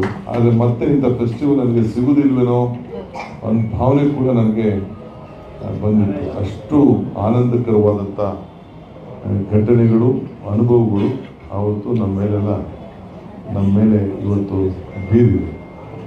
ಭಾಳ ಜನ ದೊಡ್ಡ ದೊಡ್ಡ ನಾಯಕರುಗಳೆಲ್ಲ ಅವತ್ತು ನಮ್ಮ ಜೊತೆ ಆ ಪ್ರವಾಸದಲ್ಲಿ ಹರಿಪ್ರಸಾದ್ ರವಿಯಾಗಿ ನಮ್ಮ ಟೀಮ್ನಲ್ಲಿ ಅವತ್ತೊಂದು ಕಾಲದಲ್ಲಿ ಅವ್ರು all India youth Congress vice president ಇತ್ತು. ಎಲ್ಲ ಕೂಡ ನಾವೆಲ್ಲ ಹೋಗಿ ಬಂದು ಹಂಗೆ ಯುವಕರನ್ನು ಬೆಳೆಸೋದ್ರಲ್ಲಿ ಭಾಳ ಪ್ರಮುಖವಾದಂಥ ಪಾತ್ರ. ಅವ್ರು ಪ್ರಧಾನಮಂತ್ರಿ ಆದಾಗ HK ಪಾಟೀಲ್ರು, KH ಪಾಟೀಲ್ರು ಅಧ್ಯಕ್ಷರು, ಇಲ್ಲಿ ವೀರಪ್ಪ ಮೊಯ್ಲಿ ಅಪೋಸಿಷನ್ ಲೀಡರು. ಬಹುಶಃ ಒಂದು 70 ಜನ ಯುವಕರಿಗೆ, ಹೊಸ ಯುವಕರಿಗೆ 85ರಲ್ಲಿ ಟಿಕೆಟ್ ಸಿಗ್ತು. ನಾನೊಬ್ಬ ಸ್ಟೂಡೆಂಟ್ ಲೀಡ್ರು. ನಾನು ಸಲೀಮಿಲ್ಲ ಟಿಕೆಟ್ ಕೊಡಲಿಲ್ಲ. ಇವರು ವಿನಯ್ ಕುಮಾರ್ ಸೊಲ್ಕಿ, SM ನಾಗರಾಜ, ಎಲ್ಲರಿಗೂ 3-4 ಜನಕ್ಕೆ ಆಗ ವಿದ್ಯಾರ್ಥಿ ನಾಯಕರುಗಳಿಗೆ ಟಿಕೆಟ್ ಕೊಟ್ಟರು. ಅದೇ ನಾನು ಹೇಳ್ತೇನೆ, ಒಟ್ಟು 70 ಯುವಕರಿಗೆ, ಯೂತ್ ಕಾಂಗ್ರೆಸ್ಗೆ 40 ಟಿಕೆಟ್ ಕೊಟ್ಟರು. ರಾಮಲಿಂಗಾರೆಡ್ಡಿ, ರೇವಣ್ಣ, ವಿಶ್ವನಾಥ, ನಮ್ಮ ವಿಜಯಕುಮಾರ್, ನಮ್ಮ ಈದೂರು ಮಂಗಳೂರವರು, ರಮನಾಥ್ ರೈ, ಎಲ್ಲ ಹಿಂಗೆಲ್ಲ ಅವತ್ತಿನ ಕಾಲದಲ್ಲಿ ಎಲ್ಲರೂ ಕೂಡ ಅವತ್ತೆಲ್ಲ ಕೊಟ್ಟರು. ಮಂತ್ರಿ ಮಾಡುವಾಗ ಕೂಡ ಆಗ ನಾನು ಮೊದಲನೇ ಬಾರಿಗೆ MLA ಆದೆ. ಅಷ್ಟೊತ್ತಿಗೆ ನನ್ನ ಕ್ಯಾಂಪೇನಿಗೂ ಬಂದಿದ್ದರು ರಾಜೀವ್ ಗಾಂಧಿ ಅವರು ಕನಕಪುರಕ್ಕೆ. MLA ಆದೆ. ನಂದು ರೇವಣ್ಣನ ಎಲೆಕ್ಷನ್ಗೆಲ್ಲ ರಾಮನಗರದಲ್ಲೂ ಬಂದು ಪ್ರಚಾರಕ್ಕೆ ಬಂದಿದ್ದರು, ರಾಮನಗರಕ್ಕೆ. ಅದಾದಮೇಲೆ ತಿರ್ಗ 2ನೇ ಟೈಮು ಬಂದರು. ನನಗೆ ಬಂದಾಗ ಕೊನೆಗೆ ರಾಮನಗರದಲ್ಲಿ, ಚನ್ನಪಟ್ಟಣದಲ್ಲಿ ಒಂದು ಗಲಾಟೆ ನಡೀತು, ಹಿಂದೂ ಮುಸ್ಲಿಮ್ಸ್ ಗಲಾಟೆ ನಡೀತು. ಅವತ್ತು ನನಗೆ ಅದಾದಮೇಲೆ ನನ್ನ ಕಾರಲ್ಲಿ ಕುಂಡಿಸ್ಕೊಂಡು ಬೆಂಗಳೂರಿಗೆ ನನ್ನನ್ನು ಕರ್ಕೊಂಡು ಬಂದು ವೀರೇಂದ್ರ ಪಾಟೀಲ್ ಸ್ವಲ್ಪ ಆರೋಗ್ಯ ಸರಿಯಿಲ್ಲ. ನಾನು ಆ ಘಟನೆಯಿಂದ ನನಗೆ ಭಿಕ್ಷೆ ಹೇಳಲಿಕ್ಕೆ ನಾನು ತಯಾರಿಲ್ಲ. ಅದಾದಮೇಲೆ ಮುಖ್ಯಮಂತ್ರಿ ಬದಲಾವಣೆ ಆಗಬೇಕಾದ ಪರಿಸ್ಥಿತಿ ಬಂತು, ಆರೋಗ್ಯ ಸರಿಯಿಲ್ಲ. ಆಮೇಲೆ ಬೆಳಗ್ಗೆ ರಾತ್ರಿ ತೀರ್ಮಾನ ಆಯಿತು. ತಿರ್ಗಾ ಬಂಗಾರಪ್ಪನವರು ಮುಖ್ಯಮಂತ್ರಿ ಆದರು. ಬಂಗಾರಪ್ಪನವರು ಬಂದು ಸಂದೇಶ ಕೊಟ್ಟರು, ಎಲ್ಲ ಸಮುದಾಯದಲ್ಲೂ ಕೂಡ ಒಬ್ಬೊಬ್ಬ ಯುವಕರನ್ನ ಸೆಕೆಂಡ್ ಲೈನ್ ಲೀಡರ್ಶಿಪ್ನ ನೀವು ಆಯ್ಕೆ ಮಾಡಬೇಕು. ಮಂತ್ರಿಮಂಡಲದಲ್ಲಿ ಯಾರೇ ಇರಲಿ, ಯಾವುದೇ ಜಾತಿ ಮತ್ತೊಂದು ಏನೇ ಬಂದರೂ ಚಿಂತೆ ಇಲ್ಲ, 2 ಆದರೂ ಚಿಂತೆ ಇಲ್ಲ, ಒಂದೊಂದು ಸಮುದಾಯಕ್ಕೆ ಒಬ್ಬೊಬ್ಬ ಯುವಕರನ್ನ ನೀವು ತಯಾರು ಮಾಡಬೇಕು, ಕ್ಯಾಬಿನೆಟ್ ತಗೋಬೇಕು ಅಂತೇಳಿ ಮಾರ್ಗದರ್ಶನವನ್ನು ಕೊಟ್ಟರು. ಆಗ ನಾನು, ನಮ್ಮ ರಾಜ ಅಮರೇಶ್ ನಾಯ್ಕ, ಈಗ BJPಯಿಂದ MP ನಿಂತವ್ರೆ, ನಾಡಗೌಡರು, ರಮೇಶ, ನಜೀರು, ಅಷ್ಟೊತ್ತಿಗೆ ಜಾರ್ಜ್ ಮಂತ್ರಿ ಆಗೋಗಿದ್ರು ವೀರೇಂದ್ರ ಪಾಟೀಲ್ ಕಾಲದಲ್ಲಿ. ಹಿಂಗೆಲ್ಲ ಉಸ್ತಾದು ಎಲ್ಲ ಸೇರಿ ನಮ್ಮನ್ನೆಲ್ಲ ಮಂತ್ರಿ ಮಾಡಿದ್ರು. ಮಂತ್ರಿ ಮಾಡಿ ನಾವೆಲ್ಲ ಆ ಸಂಪುಟದಲ್ಲಿ ಮಂತ್ರಿ ಮಾಡಿದ್ರು. ನಾನು ಯಾಕೆ ಹೇಳ್ತಾ ಇದ್ದೀನಿ ಅಂದರೆ, ಅವ್ರು ಯಾವತ್ತೂ ಕೂಡ, ನಾನು ಇಲ್ಲಿ ಜಿಲ್ಲಾ ಪಂಚಾಯತಿ ಮೆಂಬರ್ ಆಗಿದ್ದಾಗ, ಈಗ ನಾರಾಯಣ ಸ್ವಾಮಿನೂ ನಮ್ಮ ಜೊತೆ ಇದ್ದಾರೆ, ಅವ್ರ ದಳದಲ್ಲಿ ಇದ್ರು ಅವರು. ಇಲ್ಲಿ ಜಯಪ್ರಕಾಶ್ ನಾರಾಯಣ ಒಂದು ಟ್ರೈನಿಂಗ್ ಸೆಂಟರ್ ಇದೆ, ಅಲ್ಲಿ ಜಿಲ್ಲಾ ಪಂಚಾಯತ್, ತಾಲೂಕ್ ಪಂಚಾಯತಿ ಬಗ್ಗೆ ಒಂದು ದೊಡ್ಡ ಚರ್ಚೆ, ಹೆಂಗೆ ಮಾಡಬೇಕು, ಏನು ಮಾಡಬೇಕು ಅಂತ. ಆಗ ಮಣಿಶಂಕರ್ ಏನು ಅಲ್ಲಿ ಇದ್ದರು. ನಾನು ಕೇಳಿದೆ, ನಮ್ಮ ರಾಜ್ಯದ ಜಿಲ್ಲಾ ಪಂಚಾಯತಿ ಮೆಂಬರ್ ಇದ್ದೆ, ರೇವಣ್ಣ ಮುನ್ಸಿಪಾಲ್ಟಿ ಅಲ್ಲಿ ಮಗಡಿ ಮುನ್ಸಿಪಾಲ್ಟಿಲಿ ಅವರಿದ್ದರು. ನಾನು ಕೇಳಿದೆ, ಯಾಕೆ ಇದನ್ನು ಅವಶ್ಯಕತೆ ಏನಿದೆ ನಮ್ಮಲ್ಲಿ ಇದೆಯಲ್ಲ ಅಂತ. 73-74 ಅಮೆಂಡ್ಮೆಂಟ್ ತರುವಾಗ ಒಂದು 200 ಜನ ಕರೆದು ಒಂದು ಟ್ರೈನಿಂಗ್ ಕ್ಯಾಂಪ್ ಮಾಡಿ ಅಭಿಪ್ರಾಯ ಕೇಳಿದ್ರು. ಆಗ ಜಾಫರ್ ಶರೀಫ್ ಆ ಭಾಗದ MP ಆಮೇಲೆ ಮಂತ್ರಿ ಕೂಡ ಏನೋ ಇದ್ರು, ಅವರು ಕೇಳಿದ್ರು, ಅಲ್ಲೇ ನಡೀತದಲ್ಲ. ಆಗ ಅವ್ರು ಹೇಳಿದ್ರು, ನಾನು ಇದನ್ನ ಸಿಸ್ಟಮ್ನ ತರ್ತಾ ಇರೋದು ಏನಕ್ಕೆ ಅಂದರೆ, ಜಿಲ್ಲಾ ಪಂಚಾಯತ್, ಗ್ರಾಮ ಪಂಚಾಯತಿ ಮತ್ತು ತಾಲೂಕ್ ಪಂಚಾಯತಿ ಈ 3 ಸಿಸ್ಟಮ್ನ ಯಾಕೆ 73-74ನೇ ತಿದ್ದುಪಡಿ ನಡೀತಾ ಇದೆ ಅಂತಂದರೆ, ಪಂಚಾಯತಿಂದ ಪಾರ್ಲಿಮೆಂಟ್ವರೆಗೂ ನಾಯಕರುಗಳು ಬೇಕೀಗ ಈ ಪ್ರಜಾಪ್ರಭುತ್ವ ವ್ಯವಸ್ಥೆಯಲ್ಲಿ. This is an amendment to create young leaders and new leaders of all sections of the society. A leader is one to create leaders, not followers. ಅದಕ್ಕೋಸ್ಕರ ನಾನು ಈ ಅಮೆಂಡ್ಮೆಂಟ್ನ ಎಲ್ಲ ಪಂಚಾಯತಿ ಮಟ್ಟದಿಂದ, ಮುನ್ಸಿಪಾಲಿಟಿ ಮಟ್ಟದಿಂದ ನಾಯಕರುಗಳು ತಯಾರಾಗಲಿ ಅನ್ನೋ ದೃಷ್ಟಿಯಿಂದ ನಾನು ಈ ಅಮೆಂಡ್ಮೆಂಟ್ನ ತರ್ತಾ ಇದ್ದೀನಿ ಅಂತ ಹೇಳಿದ್ರು. ಅದಾದಮೇಲೆ ನಾನು ಸ್ವಲ್ಪ ಅಧ್ಯಯನ ಮಾಡಿದೆ. ಈ ದೇಶಕ್ಕೆ ನಮ್ಮ ಪ್ರಧಾನಮಂತ್ರಿ ಆಗಿದ್ದಂಥ ಜವಾಹರ್ಲಾಲ್ ನೆಹರು ಕೂಡ, ನಾನು ಕೆಲವರೆಲ್ಲ ಇದನ್ನು ಹೇಳ್ತಾ ಇದ್ದೀನಿ, ನೀವು ಇದನ್ನೆಲ್ಲ ಗಮನಿಸಿ. ಎಲ್ಲ ಏಕ್ದಮ್ MLA ಬೇಕು, MLC ಬೇಕು, MP ಬೇಕು ಅಂತ ಅರ್ಜಿ ಹಾಕೊಂಡು ಗೊತ್ತಾಗಿರಲ್ಲ. ಈ ದೇಶದ ಪ್ರಧಾನಮಂತ್ರಿ ಆಗಿದ್ದಂಥ ಪಂಡಿತ್ ಜವಾಹರ್ಲಾಲ್ ನೆಹರು ಅವರು ಅಲಹಾಬಾದ್ನ ಮುನ್ಸಿಪಾಲಿಟಿ ಅಧ್ಯಕ್ಷರಾಗಿದ್ದರು. ರಾಜಗೋಪಾಲಾಚಾರಿ ಅವರು ಕೂಡ ಸೇಲಂಗೆ ಅವರು ಕೂಡ ಅಧ್ಯಕ್ಷರಾಗಿದ್ದರು. ಕೆಂಗನ್ ಹನುಮಂತಯ್ಯನವರು ಅವರು ಕೂಡ ಬೆಂಗಳೂರಿಗೆ ಮುನ್ಸಿಪಾಲಿಟಿಗೆ ಆಗಿದ್ದರು. ಈಗ ACC ಅಧ್ಯಕ್ಷರು ಗುಲ್ಬರ್ಗ ಕಾರ್ಪೊರೇಷನ್ ಬ್ಲಾಕ್ ಅಧ್ಯಕ್ಷರು ಕಾರ್ಪೊರೇಷನ್ಗೂ ಇದಾಗಿದೆ, ಮೆಂಬರ್ ಆಗಿದ್ದು. ಸೊ ಹಂಗೆ ಈಗ ವಿಲಾಸರಾವ್ ದೇಶಮುಖ್ ಅವರು ಪಂಚಾಯತಿ ಅಧ್ಯಕ್ಷರಾಗಿ ಜಿಲ್ಲಾ ಪಂಚಾಯತಿ ಹೋಗಿ ಚೀಫ್ ಮಿನಿಸ್ಟರ್ ಆದರು. BD ಜತ್ತಿ ಅವರು ಗ್ರಾಮ ಪಂಚಾಯತಿಗೆ ಅಧ್ಯಕ್ಷರಾಗಿ ಅವರು ಕೂಡ ಈ ದೇಶಕ್ಕೆ ರಾಷ್ಟ್ರಪತಿ ಆಗಿದ್ದರು. ಹಂಗೆ ಲೋಕಲ್ ಬಾಡಿ ಎಲೆಕ್ಷನ್ಗೆ ಅತಿ ಹೆಚ್ಚಿನ ಒತ್ತು ಕೊಡಬೇಕು, ಅಲ್ಲಿಂದ ನಾಯಕತ್ವವನ್ನು ಬೆಳೆಸ್ಕೊಳ್ಳಿಕ್ಕೆ ನೀವೆಲ್ಲ ಸಜ್ಜಾಗಬೇಕು ಅಂತೇಳಿ ನಾನು ತಮಗೆಲ್ಲರೂ ಕೂಡ ನನ್ನ ಸಲಹೆಯನ್ನು ನಾನು ಕೊಡ್ತಾ ಇದ್ದೇನೆ.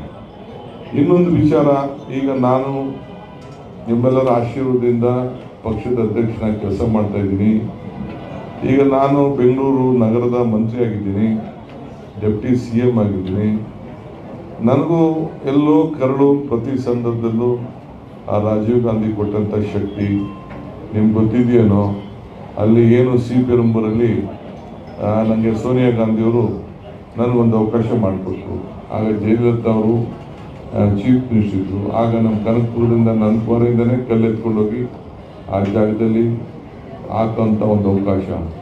ಅದಾದಮೇಲೆ ಸೋನಿಯಾ ಗಾಂಧಿಯವರು ನನ್ನ ಕರೆದು ಅಲ್ಲಿ ಕೆಲವು ಡೆವಲಪ್ಮೆಂಟ್ಸ್ ಇತ್ತು, ಅಲ್ಲಿ ಕೂಡ ಕನಕಪುರದ ಕಲ್ಲೆತ್ಕೊಂಡೋಗಿ ನನ್ನ ಚಪ್ಪಲಿನ ಯಾರೋ ಬಂಡೆ ಅಂತ ಮಾತಾಡ್ತಾ ಇರ್ತಾರಲ್ಲ, ಅದನ್ನು ಅಲ್ಲಿ ಹೋಗಿ ನೋಡಿ ನಮ್ಮ ಕನಕಪುರದ ಕಲ್ಲನ್ನ, ಅಲ್ಲಿ ಅವ್ರು ಎಲ್ಲಿ ಅವರ ಅಂತಿಮ ಪ್ರಾಣ ಹೋಯ್ತು ಆ ಕನಕಪುರದ ಕಲ್ಲನ್ನು ಅಲ್ಲಿ ಹಾಸಿದ್ದೀನಿ, ಎಲ್ಲ ಕಂಪ್ಲೀಟ್ ಎಲ್ಲ ಮಾಡಿದ್ದೀನಿ. ಹಂಗೆ ನಮಗೂ ಅವ್ರಿಗೂ ಇರೋಂಥ ಒಂದು ಭಕ್ತರಿಗೂ ಭಗವಂತನಿಗೂ ಇರೋಂಥ ಸಂಬಂಧ ಇದ್ದಂಗೆ ಗಾಂಧಿ ಕುಟುಂಬಕ್ಕೂ ನಮಗೂ ಇರೋಂಥ ಒಂದು ಸಂಬಂಧ ಇದೆ.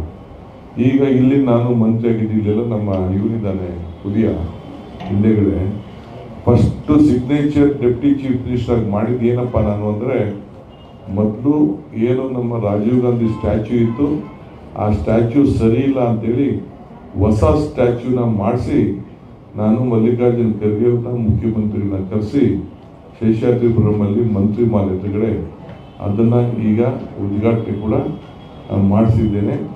ಜೊತೆಗೆ ಏನು ನಮ್ಮ ಹಿಂದೆ ಕೃಷ್ಣ ಅವ್ರ ಕಾಲದಲ್ಲಿ ಒಂದು ಕಾರಿಡಾರ್ಗೆ ನಾನು ಯೂನಿಯನ್ ಮಿನಿಸ್ಟರ್ ಆಗಿದ್ದರೆ ಒಂದು ಪ್ಲ್ಯಾನ್ ಹಾಕಿದ್ದು, ಸಿಗ್ನಲ್ ಫ್ರೀ ಕಾರಿಡಾರ್ ಅಂತೇಳಿ ಆ ಹೋಕ್ಲಿಪುರಂತವ್ರು, ಅಲ್ಲೂ ನೀವು ನೋಡಿ ಗಮನಿಸಿ, ಅದಕ್ಕೂ ಕೂಡ ರಾಜೀವ್ ಗಾಂಧಿ ಅವರ ಹೆಸರನ್ನ ಸಿಗ್ನಲ್ ಫ್ರೀ ಕಾರಿಡಾರ್ ಅಂತ ಹೇಳಿ ಹೆಸರಿಟ್ಟಿದ್ರು.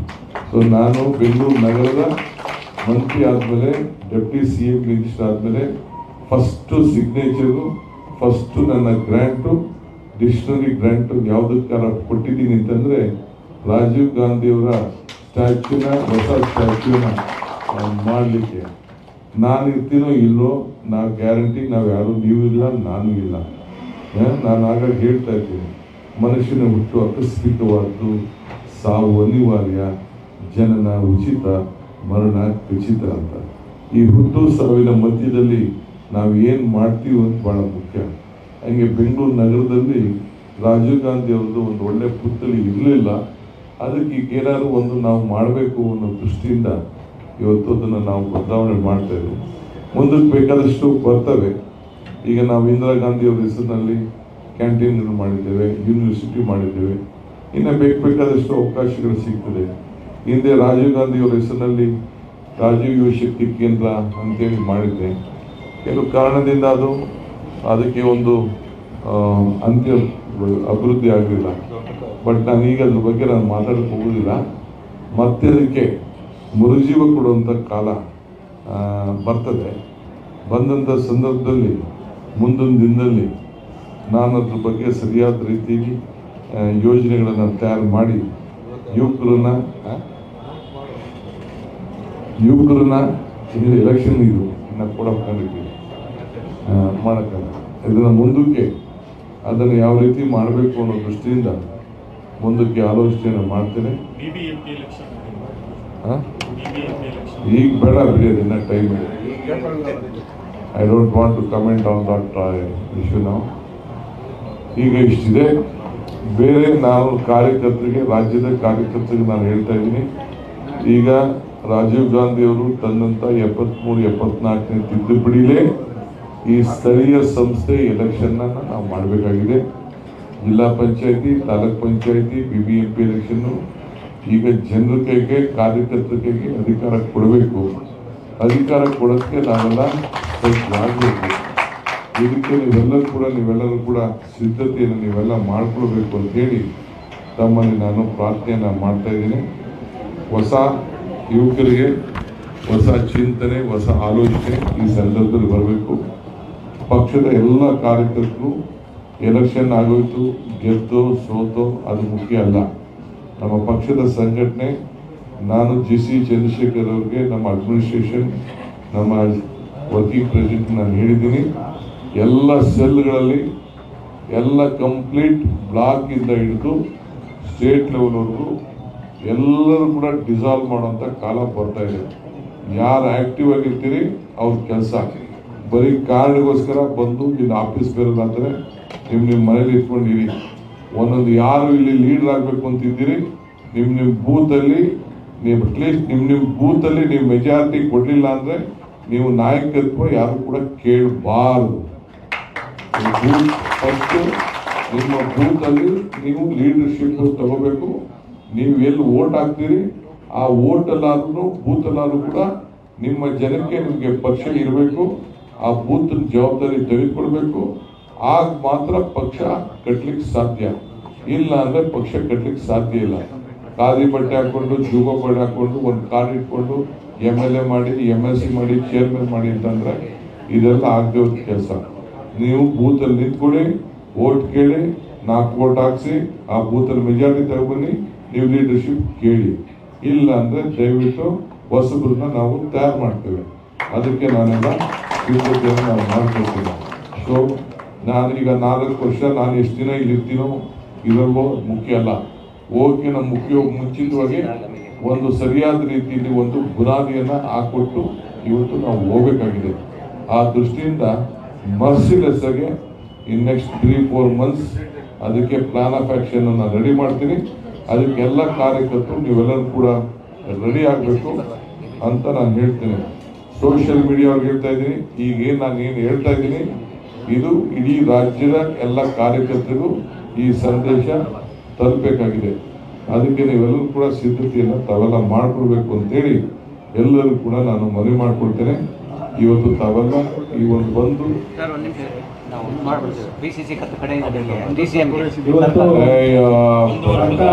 ಯಶಸ್ವಿಯಾಗಿ 1 ವರ್ಷ ಪೂರೈಸಿದ್ದಕ್ಕಾಗಿ ಕರ್ನಾಟಕ ಪ್ರದೇಶ ಕಾಂಗ್ರೆಸ್ ವತಿಯಿಂದ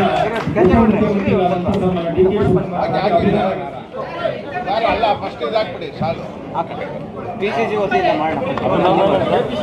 KPCC ವತಿಯಿಂದ ಬನ್ನಿ ಸರ್, ನೀವು ಬನ್ನಿ. ಅಭಿನಂದನೆಗಳು ಸರ್. ಅಭಿನಂದನೆಗಳು ಸರ್. 1 ವರ್ಷ ಪೂರೈಸಿದ್ದೀರಿ.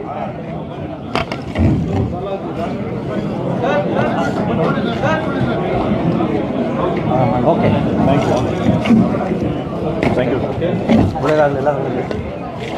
ನಾನು ನಿನ್ನೆ ಎಳಸ್ಕೊಳ್ಳಿಲ್ಲ. ನಾನು 1 ವರ್ಷ ಪೂರೈಸಿದ ಮುಖ್ಯ ಅಲ್ಲ. 4 ವರ್ಷ ನನ್ನ ಲೀಡರ್ಶಿಪ್ ಅಲ್ಲಿ ಪಕ್ಷ ಅಧಿಕಾರಕ್ಕೆ ಬಂದಿದೆಯಲ್ಲ ಅದು ಪಾಯಿಂಟ್.